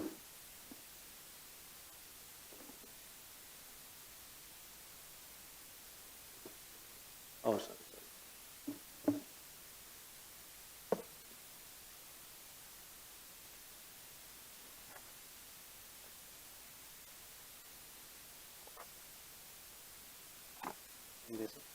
I'm there, sir. All right. That paragraph 30.2.1, Mr. Garma says, the written recommendation to procure 100 locomotives from CSR was signed by the CFO, Mr. Anoj Singh, and the GCEO at the time, Brian Malefe, in circumstances where I was of the view that CSR did not have the capability to manufacture heavy haul locomotives. You want to comment on that? Well, Mr. Chair, again, as I would bring you back to that email of the 23rd of January, where Mr. Gama did not raise the issue of CSR's ability, manufacturing ability. He just raised the issue of the fact that CSR would need to manufacture most of these locomotives offshore rather than do it at TE, which would impact on our localization objectives. This is introduced as a new concern, in my view, as he had not raised it with us in the email, nor had he raised it at the BADC meeting or at the meeting before that. And as you would see in the Harris report, Mr. Chair, that the CSR did have the ability to produce heavy haul locomotives, and Harris actually, in fact, signed off on the fact that the technical specifications that were submitted for the 21E locomotives was interoperable with the 19E locomotives on Mitsui. And then at 30.2.2, I was informed by the GCEO that Mr. Sharma, the chair of the Disposal and Acquisition Committee, had not permitted any further procurement by way of confinement from Mitsui. I deny that I was responsible for making a recommendation to the ADC and that I failed in my fiduciary duties during the acquisition of the 100 locomotives from CSR as alleged. Perhaps I could just ask you to comment on the first part first. He says he was informed by Mr. Malefe that Mr. Sharma would not permit any further confinement to Mitsui. Mr. Chair, I cannot comment on what Mr. Molefe had either discussed or didn't discuss with Mr. Gama. Mr. Sharma. I mean, Mr. Sharma. So I can't comment on that. Did he express this view at the BADC meeting, Mr. Sharma? Mr. Chair, my only recollection is from the documents that have been presented regarding this matter, and the BADC meeting that happened in October 2013, where the Mitsui confinement was either served or didn't serve and was withdrawn, would be where this type of conversation, I would expect, would have happened. Unless there was a conversation that happened outside that meeting, I don't know.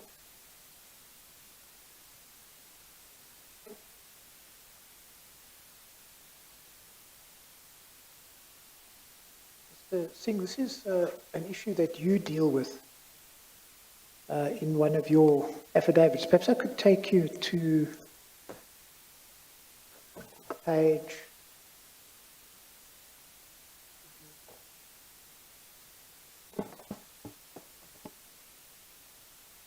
5C, page 1465.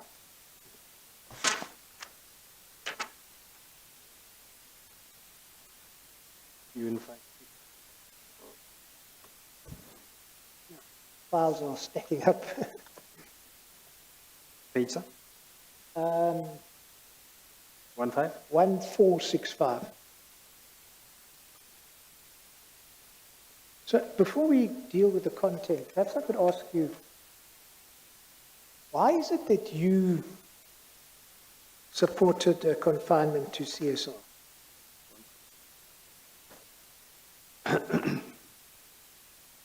Mr. Chair, in my view at the time, there was obviously the issue of the revenue at risk. And it was becoming more and more urgent that we actually address this issue. So from that perspective, Mr. Chair, I believe that the grounds for urgency relating to confinement would have been met. In terms of the change from Mitsui to CSR, Mr. Chair, to be quite honest, I was actually indifferent. As I supported the memo to Mitsui in October, which was then withdrawn or was not approved, whichever the case may be, for me, I was indifferent between either one of them. Mr. Molefe gave the instruction. I didn't really find difficulty with it, Mr. Chair, because of the history that we had with Mitsui. We had occasion to acquire locomotives previously from Mitsui, 110 coal line locomotives, which is the 19Es that Mr. Gama speaks about and Mr. Kellard speaks about. And we also, I think, acquired, if memory serves, 45 iron ore locomotives for the iron ore line, also heavy ore locomotive. Mr. Chair, we did have, if memory serves, quite a significant, not quite significant, a number of issues with the locomotives in terms of commissioning. And there was an inordinate amount of delay in terms of commissioning these locomotives. If I recall correctly, Mr. Chair, again, I'm speaking of stuff that happened years ago, there were penalties that were actually levied against Mitsui for the delay or the late delivery of these locomotives. There were issues relating to, I can't remember the technical issues that related to why these locomotives were not being commissioned. But again, the reason why I got to know about these things is because it had an impact on the ability of freight rail to deliver volumes. And that became a financial issue in terms of the budget. And the second issue why I was aware of this, Mr. Chair, was when they had a contractual dispute in terms of the penalties that needed to be paid. I then got involved in trying to arbitrate or mediate between Mitsui and Transnet in terms of what the value should be. I don't know what the value actually ended up being, but I think, if I recall correctly, some amount was paid by Mitsui relating to these locomotives. So it was a historic issue in terms of being able to have comfort that Mitsui will deliver these 19E equivalents without the issues that we had previously. Secondly, Mr. Chair, the proposal that, if I recall correctly, that came from Mitsui relating to the new batch. Remember, there was 110 that came and was delivered, had problems. We're now ordering a new batch of 100. And these new batches, Mr. Chair, if I recall correctly, in terms of the offer that came from Mitsui, because the delivery timeline relating to these locos had now been compressed, there were numerous conditions that came in the offer. Like, for example, they had not yet received the approval of their subcontractors in terms of being able to deliver these locomotives. So they still needed to engage with their locomotive. We needed to sign the notice to proceed by a certain date in order for them to do what they needed to do to deliver the locos by a certain period. In order for them to meet, let's call it the aggressive delivery time frame, they needed to take existing 19E locomotive parts that was in Transnet's stock to put them into the production line to produce these locos. Now, Mr. J, in my mind, if you already have a problem on the coal line where it's not meeting its budgeted volumes, then you're going to take parts that you may require for the current existing fleet to be able to meet the already underperforming coal line. To mitigate the very same risk, you're actually perpetuating the risk, if indeed the locomotives do break down and need these parts. So, Mr. Chair, the 19E, let's call it revised proposal from Mitsui, came with its own set of risks that, in my view, just increased the operational risk relating to the volumes at risk. So that was the reason why, Mr. Chair, I didn't really feel indifferent between Mitsui or CSR. And you express those views in paragraphs, in particular 52 of your affidavit, correct? That is correct, sir. So you say my confidence levels in Mitsui being able to meet its proposed very aggressive delivery schedule was low due to the following, and you set those reasons up. I'm sorry, you're reading from, Page 1465. It was oh, okay. bundle Oh, yeah, now I see. 5C. Okay, I'm there. Mr. Singh, do you wish to highlight anything further, or I think you've addressed those points, have you? I do, but now that we're here, I'm just looking for the reference to my Harris report. Harris. But I see it's almost 4 o'clock, so you'll get a chance to... But you continue, I'll find it at T. Can I now take Well, you... I'm sorry, Mr. Maibek. What you say, Mr. Singh, in paragraph 153 doesn't seem to be consistent with what you have just said, namely, you were indifferent whether it was CSR or Mitsui who got to do the job. Mr. Chair, this relates to the reasons why I believe the confinement would be appropriate to CSR, in addition to the fact that there was urgency. Yeah, but I understood you to be saying ultimately your attitude was really, it didn't matter much to you whether ultimately it was CSR or Mitsui who got the job. Yes, Mr. Chair. In my view, at the time, whether we were going with Mitsui or whether we were going with CSR, we were still going to procure them on the basis of urgency. Because the coal line volumes were at risk, the 1064 locomotive program was behind schedule. So the only way to mitigate that risk was to actually get the locomotives. Or you are saying that you are saying that what you were saying related to the ability of either to deliver, exactly. But here you are dealing with the issue of urgency in relation to each one of them. Yes. Okay, all right.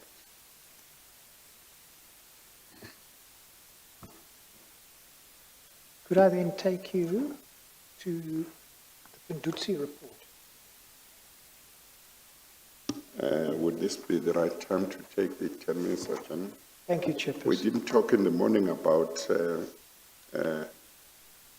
whether you were able to make a plan and be able to ensure that we can continue.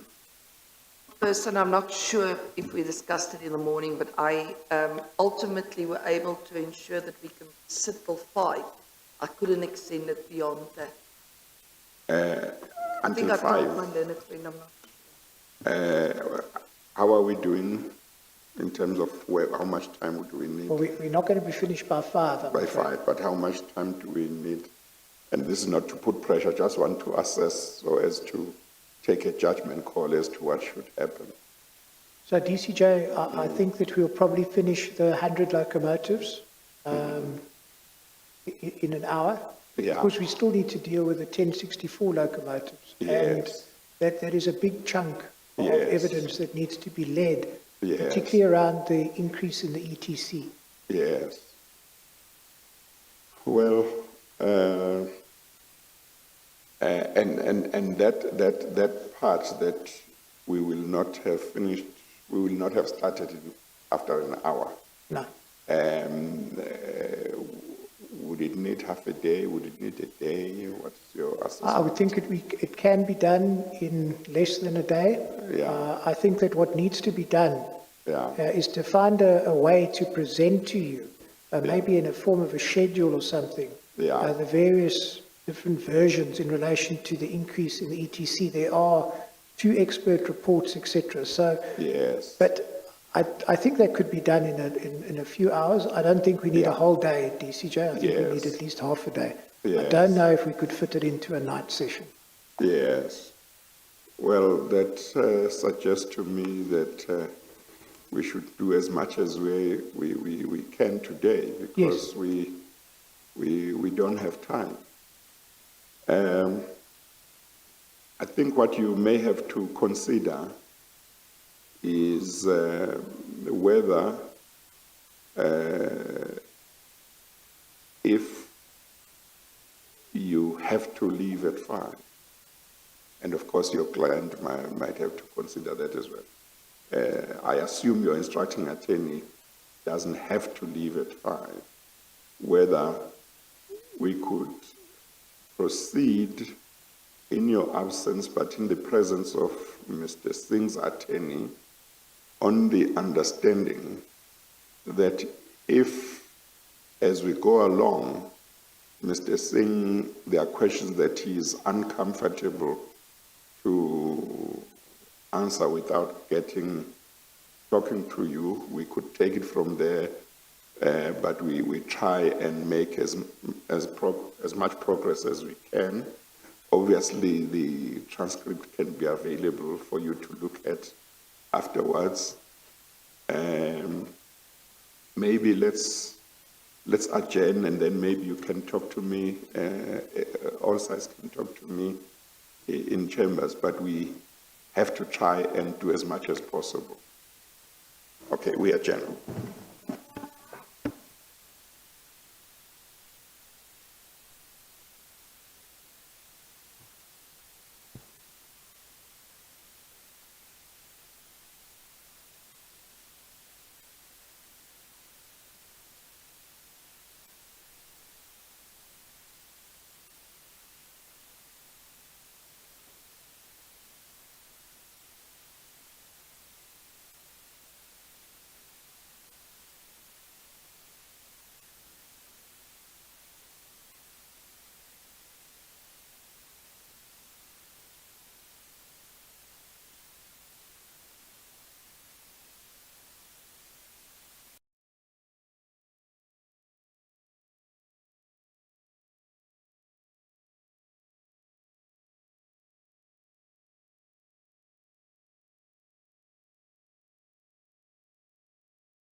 Okay, let's continue. Thank you, Chairperson. The arrangement is that we'll stop at 5 and then we'll continue on Monday from 4 o'clock in the afternoon. And, Thank you, Chairperson. go into the Confirmed, evening. Chairperson. Thank you. Okay, all right. Mr. Singh, I understand you've located the so-called Harris report. Indeed, sir. Just for an indulgence for 2 minutes, Mr. Chair. Yeah. You recall I gave you a brief summary of what the Harris report entailed. Apologies, Mr. Chair, I did say that it was an annexure to one of my affidavits. Actually, it's not an annexure. We referenced, if you go to bundle 5C. Under Yeah, 5C. Yeah. And you go to page 1463.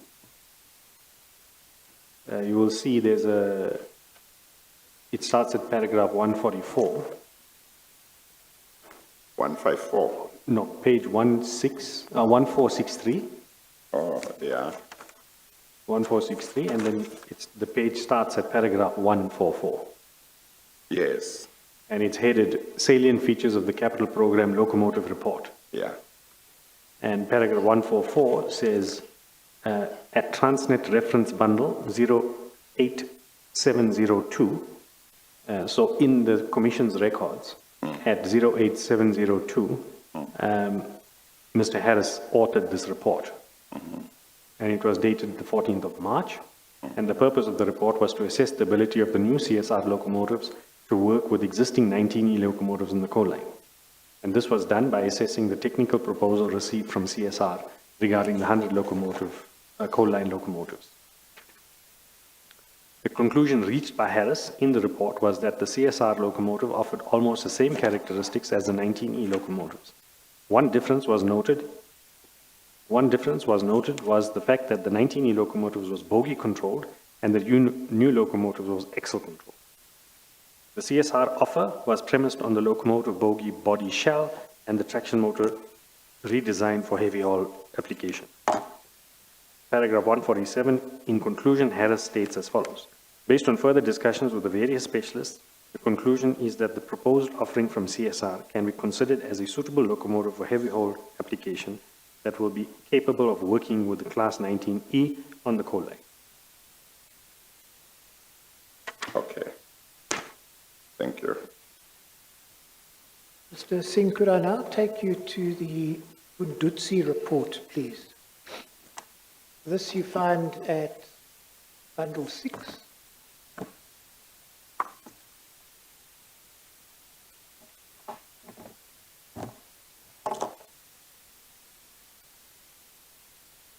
And if I could ask you to turn to page 130.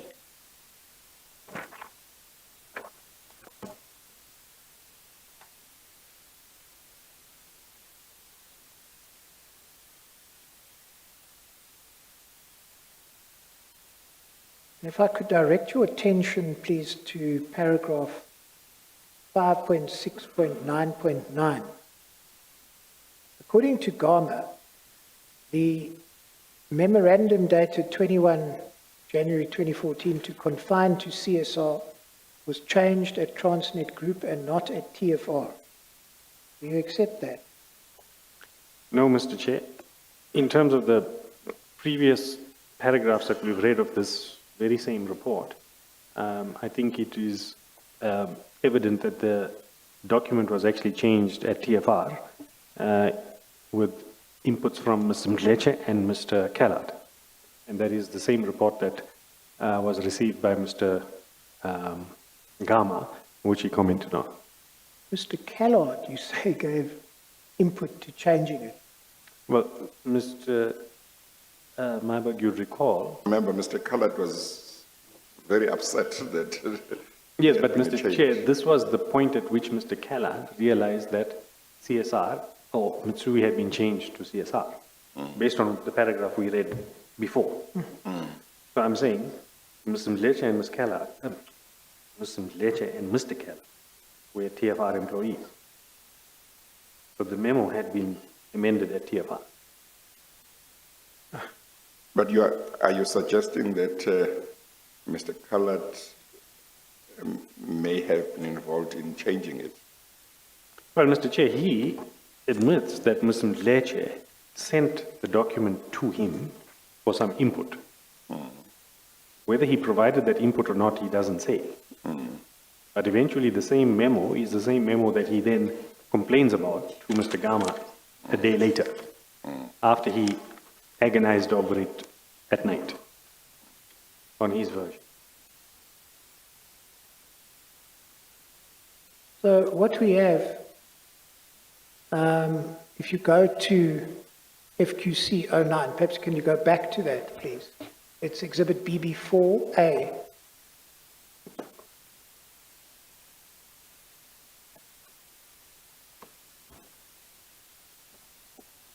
Yes, we did. Yes.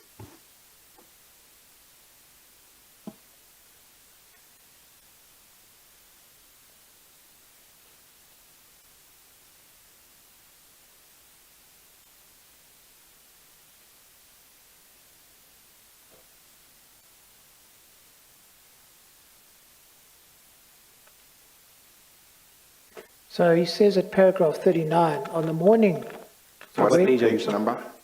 Page number? sorry, I beg your pardon, page 9, DCJ. Okay.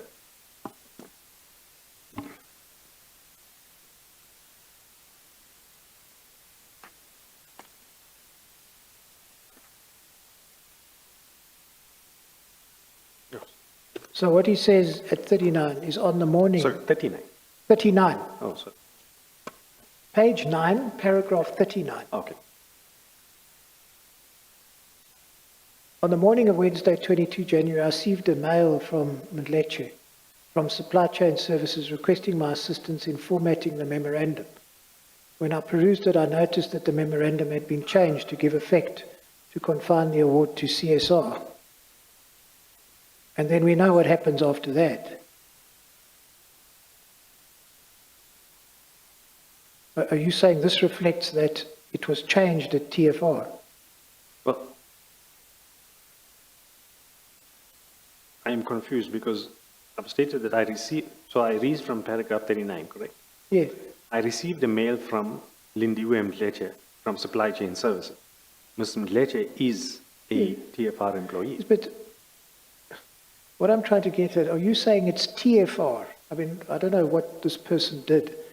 They might very well have affected changes. But these are not TFR-driven changes. I mean, your own evidence is it's you and Malefe. Yes, but I'm saying that the changes that were affected, Yeah. if we needed to change from CSR to Mitsui, would be an instruction.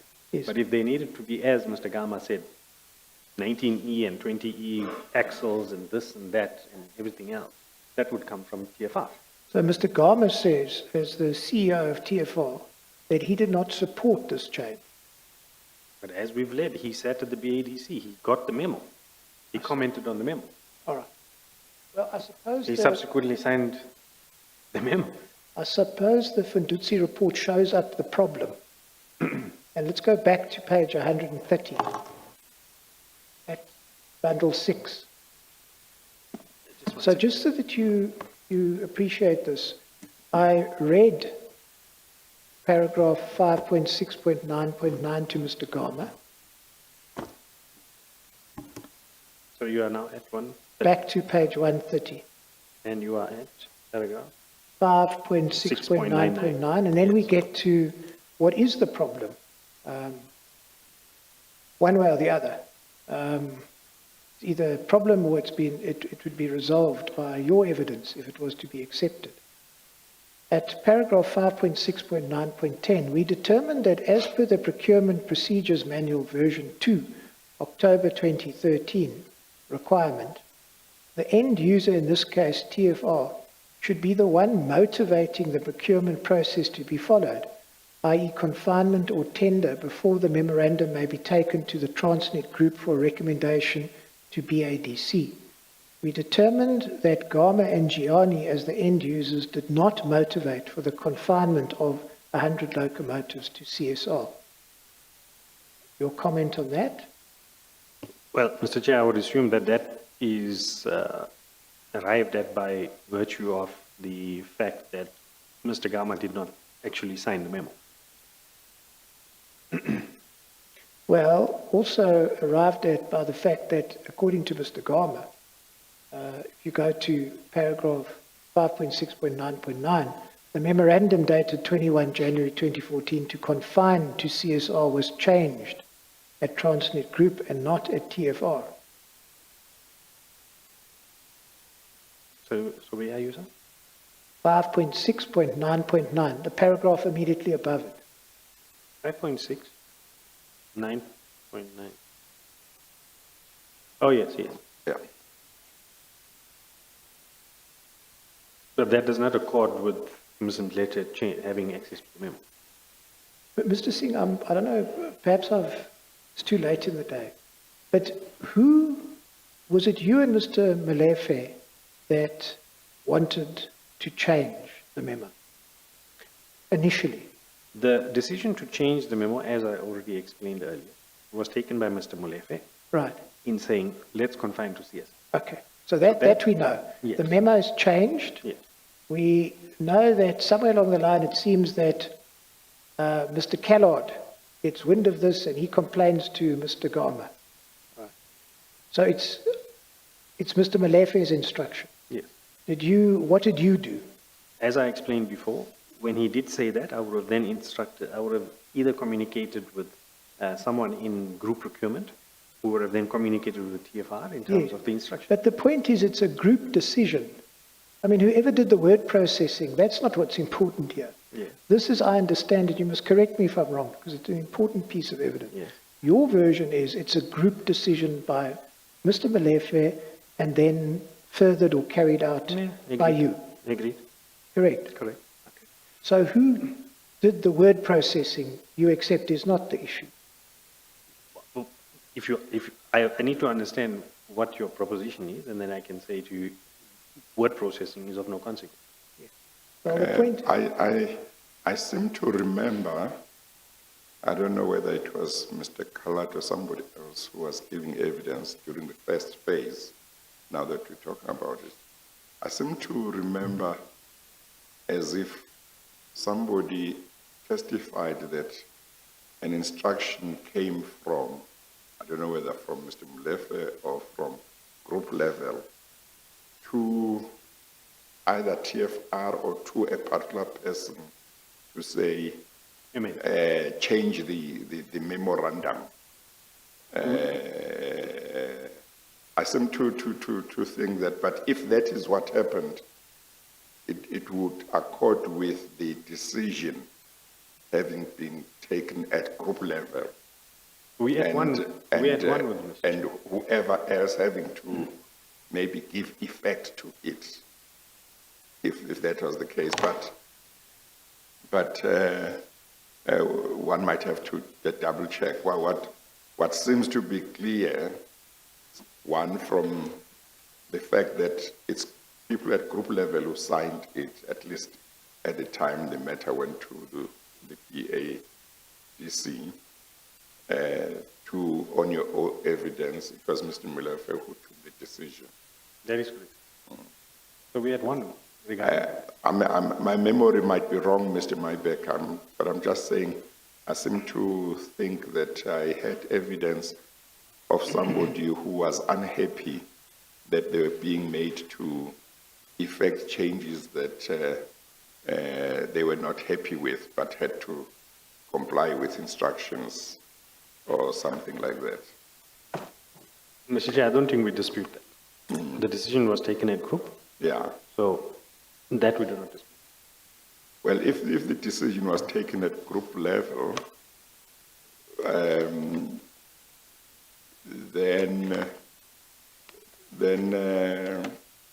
I assume that if the changes were made below that, it would only have been on instruction, I would imagine.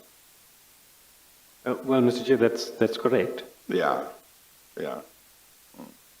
The previous discussions that we were having, Mr. Chair, regarding the issue of the changes, in my understanding, related to whether Mr. Gama was aware of these changes or not Yeah, prior to the BADC meeting. yeah, And not as to whether the instruction had come from group owner. I think that I was clear about, that Yeah. the decision was made by Mr. Molefe, it was communicated. yeah, yeah. But what it would mean, what it may mean,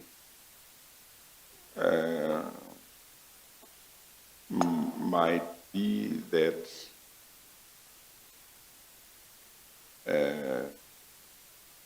if Mr. Gama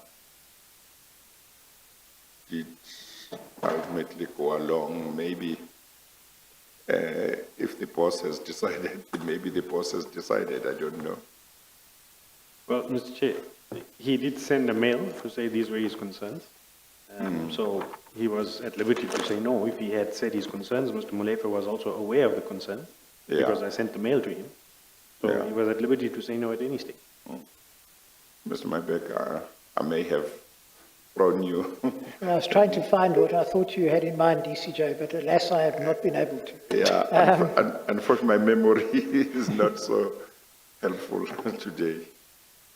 If we carry on then at page 130, the next subparagraph, 5.6.9.11, we determined that paragraph 15.1.5 of the 2013 PPM states that, quote, the submission for confinement must be fully motivated in writing by the end user and the operational division chief procurement officer, TFR, in brackets OD, CPO, close brackets, to the operational division's OD's main acquisition counsel, AC, and the operational division's chief executive officer, ODCO, TFR, for prior written support for the recommendation to confine. The submission should be submitted on the relevant template under cover of a memo to the GCE. Now, do you say that happened? Mr. Chair, this would have, in my view, happened through the document that was submitted to Mr. Gama on the, I think it was the 22nd, which he then responded on the 23rd with his 3 comments. Furthermore, Mr. Chair, I did forward the 3 comments to Mr. Molefe the same morning, and the meeting that occurred pre the BADC was again the subject of the discussion of the 100 locals. Mr. Chair, again I submit that the requirements relating to the PPM of OD involvement and sign-off was achieved in some way through the pre-meeting as well as the attendance of TFR at the meeting, where they did not raise any concerns relating to the matter. If you read on in the Fundudzi report, Mr. Chair, you will see that they actually do raise this issue of Mr. Gama actually attending the meeting and not raising any issues. Did Fundudzi report get your version? I mean, did the Fundudzi investigators get your version? Mr. Chair, they did provide me an opportunity to comment. We did comment on very limited aspects of it. I think it was just on the issue of, we did not comment on the locomotive or any Transnet-related matters. We had commented on the ESCOM report, I think. But I'm not too sure, but we did comment on the issue of the FNB bank account, if you recall. Okay. If we could then deal with the increase in the ETC from 3.8 billion to 4.8. We know that the tender was then awarded to CSR on the 17th of March. And Mr. Leher gave evidence that afterwards you requested him to prepare a memorandum explaining why there had been an increase from the business case submission to justify what had been agreed. Confirm that? That is correct. And then we know that on the 23rd of May 2014, you approved a memo to the Board of Directors for an increase in the ETC from 3.8 to 4.8. Supported. 3.8 to 4.8. I don't think I approved. I supported a memo. Okay. Let's go to that memo. Now, that memo you find in many different places, but perhaps it's easiest for us now to go to the Chowby bundle. That is Exhibit BB 8.2.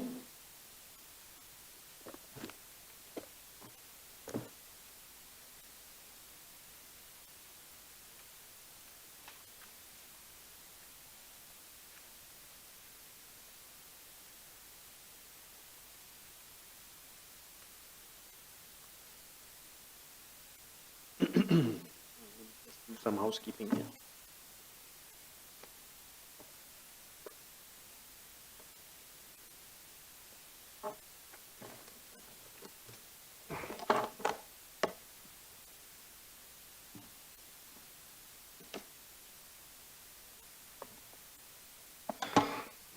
Are you there? I have the file. And then if I could ask you, there should be a divider in there. We go to number 2, the second part. And I only have red pages. It's page 100-23. 100? 23, right towards the back. In fact, I think it's the last document. 100-23.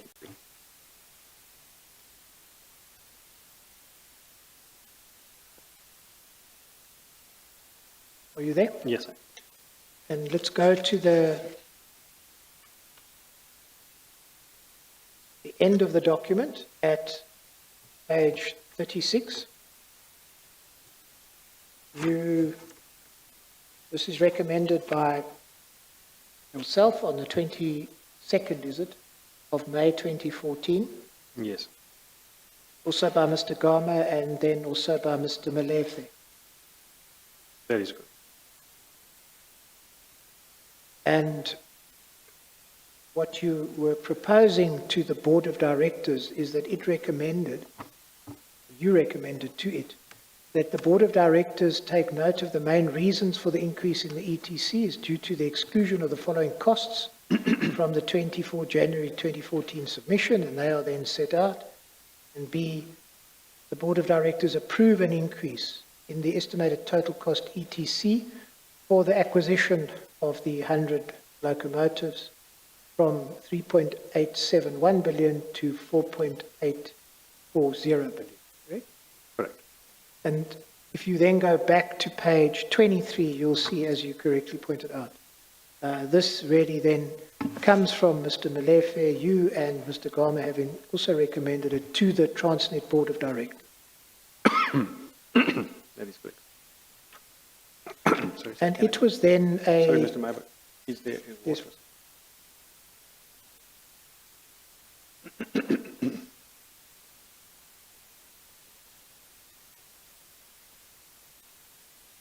You need water?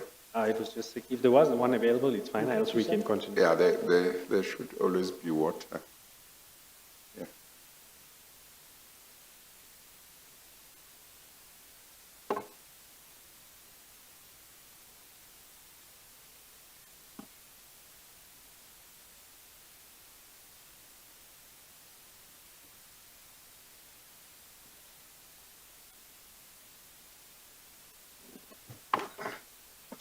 Thank you, Chair. We can continue. So this was a memorandum that was then prepared between the 17th of March, when the LSA was concluded, and the 22nd of May, correct? That is correct. Now, so it was over a 2-month period, or took 2 months. Mr. Leher's evidence, I don't know if you quibble with it, is that you asked him to assist with the production of this memorandum, and that you would send him text as to what had to be typed in, and you would perfect the amendments, etc. Is that correct? I think the sequencing in events is probably what I dispute, but I don't think I dispute the fact that I would have sent him notes. And I think you've accepted already, I don't know if it's with reference to this or the 1064, but I think we did deal with broadly, we spoke about the ETC increase memos, that this was your product, your work product. In terms of the preparation of the document? Yeah. Yes. I mean, both, certainly Mr. Gama and I think Mr. Malefe as well said, look, this is financial stuff. It comes from Mr. Singh. Yes, Mr. Okay. Now, we need to just work our way through this document, but what I would ask you to comment on is paragraph 14. So, and this applies also to the 1064, remembering that these two acquisitions run in parallel. Paragraph 14, a contract to acquire 100 electric locomotives was concluded with CSR E-Loco Supply Pty Limited on 17 March at a cost of 4.4 billion, including the cost of future escalations and foreign exchange hedging, thus resulting in an increase of 969 million. Something that I think we're grappling with, and perhaps you can assist Mr. Singh, is what is the point of going to the board of directors to ask for close to R1 billion increase in the ETC once the contract has already been entered into? I mean, what is the board supposed to do? I mean, what would happen if they say no? That would be an interesting question if they had said no. I guess the issue is, Mr. Chair, is that practically it's very difficult to estimate the exact cost of capital equipment, given the fact that there is a long lead time between the long lead time between a business case that's actually approved, on which the procurement event is premised, and the actual conclusion of the contract. And thereafter, the conclusion of the contract to the actual delivery of the product. Because that entire time frame, Mr. Chair, has to be quantified in financial terms to be able to understand what is the actual final cost of the product. So you have to keep track of this, of the financial impact from the, let's call it, the business case approval date and the assumptions contained therein, right up till the date on which the last locomotive or product is going to be delivered. Because the financial impact thereof is actually only known on the last day that that product is actually delivered. So when the board is sitting and approving these things, Mr. Chair, they actually approve it on the basis of the information that's available to them at that point in time, with an understanding that economic variables that change over that period of time would impact that cost. Yes, but that doesn't answer my question at all. I mean, I think you can accept that evidence has been led, and certainly from the legal team's point of view, we understand the initial business case and initial ETC and the need to increase the ETC. I can understand that. And I think it was explained well by Mr. Malefe and Mr. Gama. But my concern is a slightly different one. I mean, I think you accept that you had to go to the board to get approval for an increase in the ETC of R1 billion. Yes. But then surely it must follow that Mr. Malefe and you had to go to the board before you signed the contract, which included that increase of R1 billion. Not necessary. Right. So if the board had delegated the authority to negotiate and not conclude, you would have to go back to get an approval to conclude the contract. In this case, in both cases, the locals were delegated the authority to negotiate and conclude. So you must just mark those words, negotiate and conclude, because we're going to deal with that. So you say that's what happened. Yeah. But then why weren't you coming to the board to say ratify my conclusion of the contract? That's not what you're doing. You're No, asking, remember, this has got nothing to do with the contract. right? This has got to do with the fact that the board, in terms of the delegation of authority, approved a capital equity. Yes, Remember, the procurement event is now done. right. It's finished. So there's no comeback on the procurement event. Because remember, the procurement event said negotiate and conclude. It's now negotiated and concluded.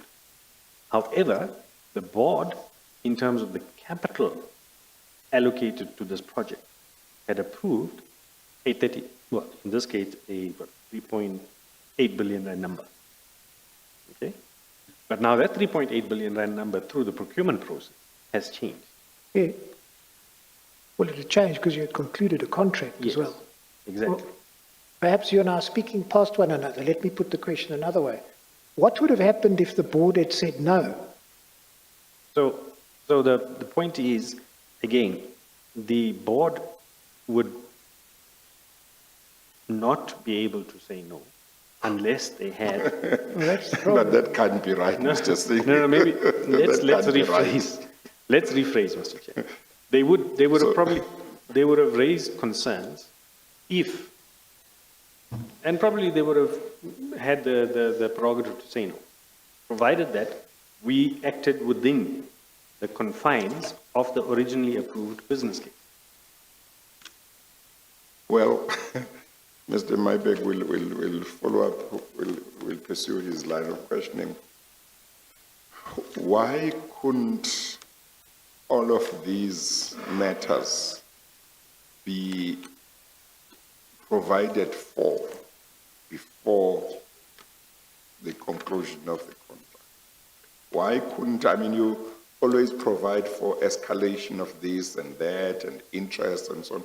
Why could all of these things not have been placed before the board if they were not placed before it made the decision, so that once it has made the decision, it has a clear picture of the risks that could happen post the conclusion of the contract, economic or otherwise, because they have approved the contract fully aware of various risks, but have provided for how those risks can be dealt with.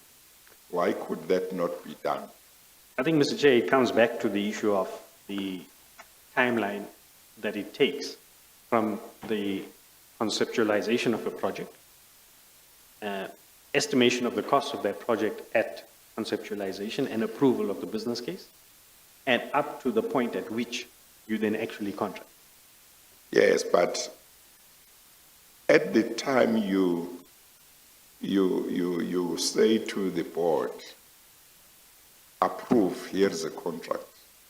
Why should they not have a full picture and decide whether they approve or not, Well, including potential risks, and then see how those potential risks can be provided for? Mr. Chair, I think Because, I mean, many contracts get concluded in circumstances where there are risks that can be predicted, that they are likely to happen. There are others that are unlikely, and there are others that are unthinkable but can still happen. COVID-19 can happen. But the economic situation can be taken into account, that the economy can change and so on. And that's exactly well, Mr. Chair, there is one other factor, well, actually two other factors that I may add to your summary. One is let's call it the maturity of the designs relating to the underlying product. Okay?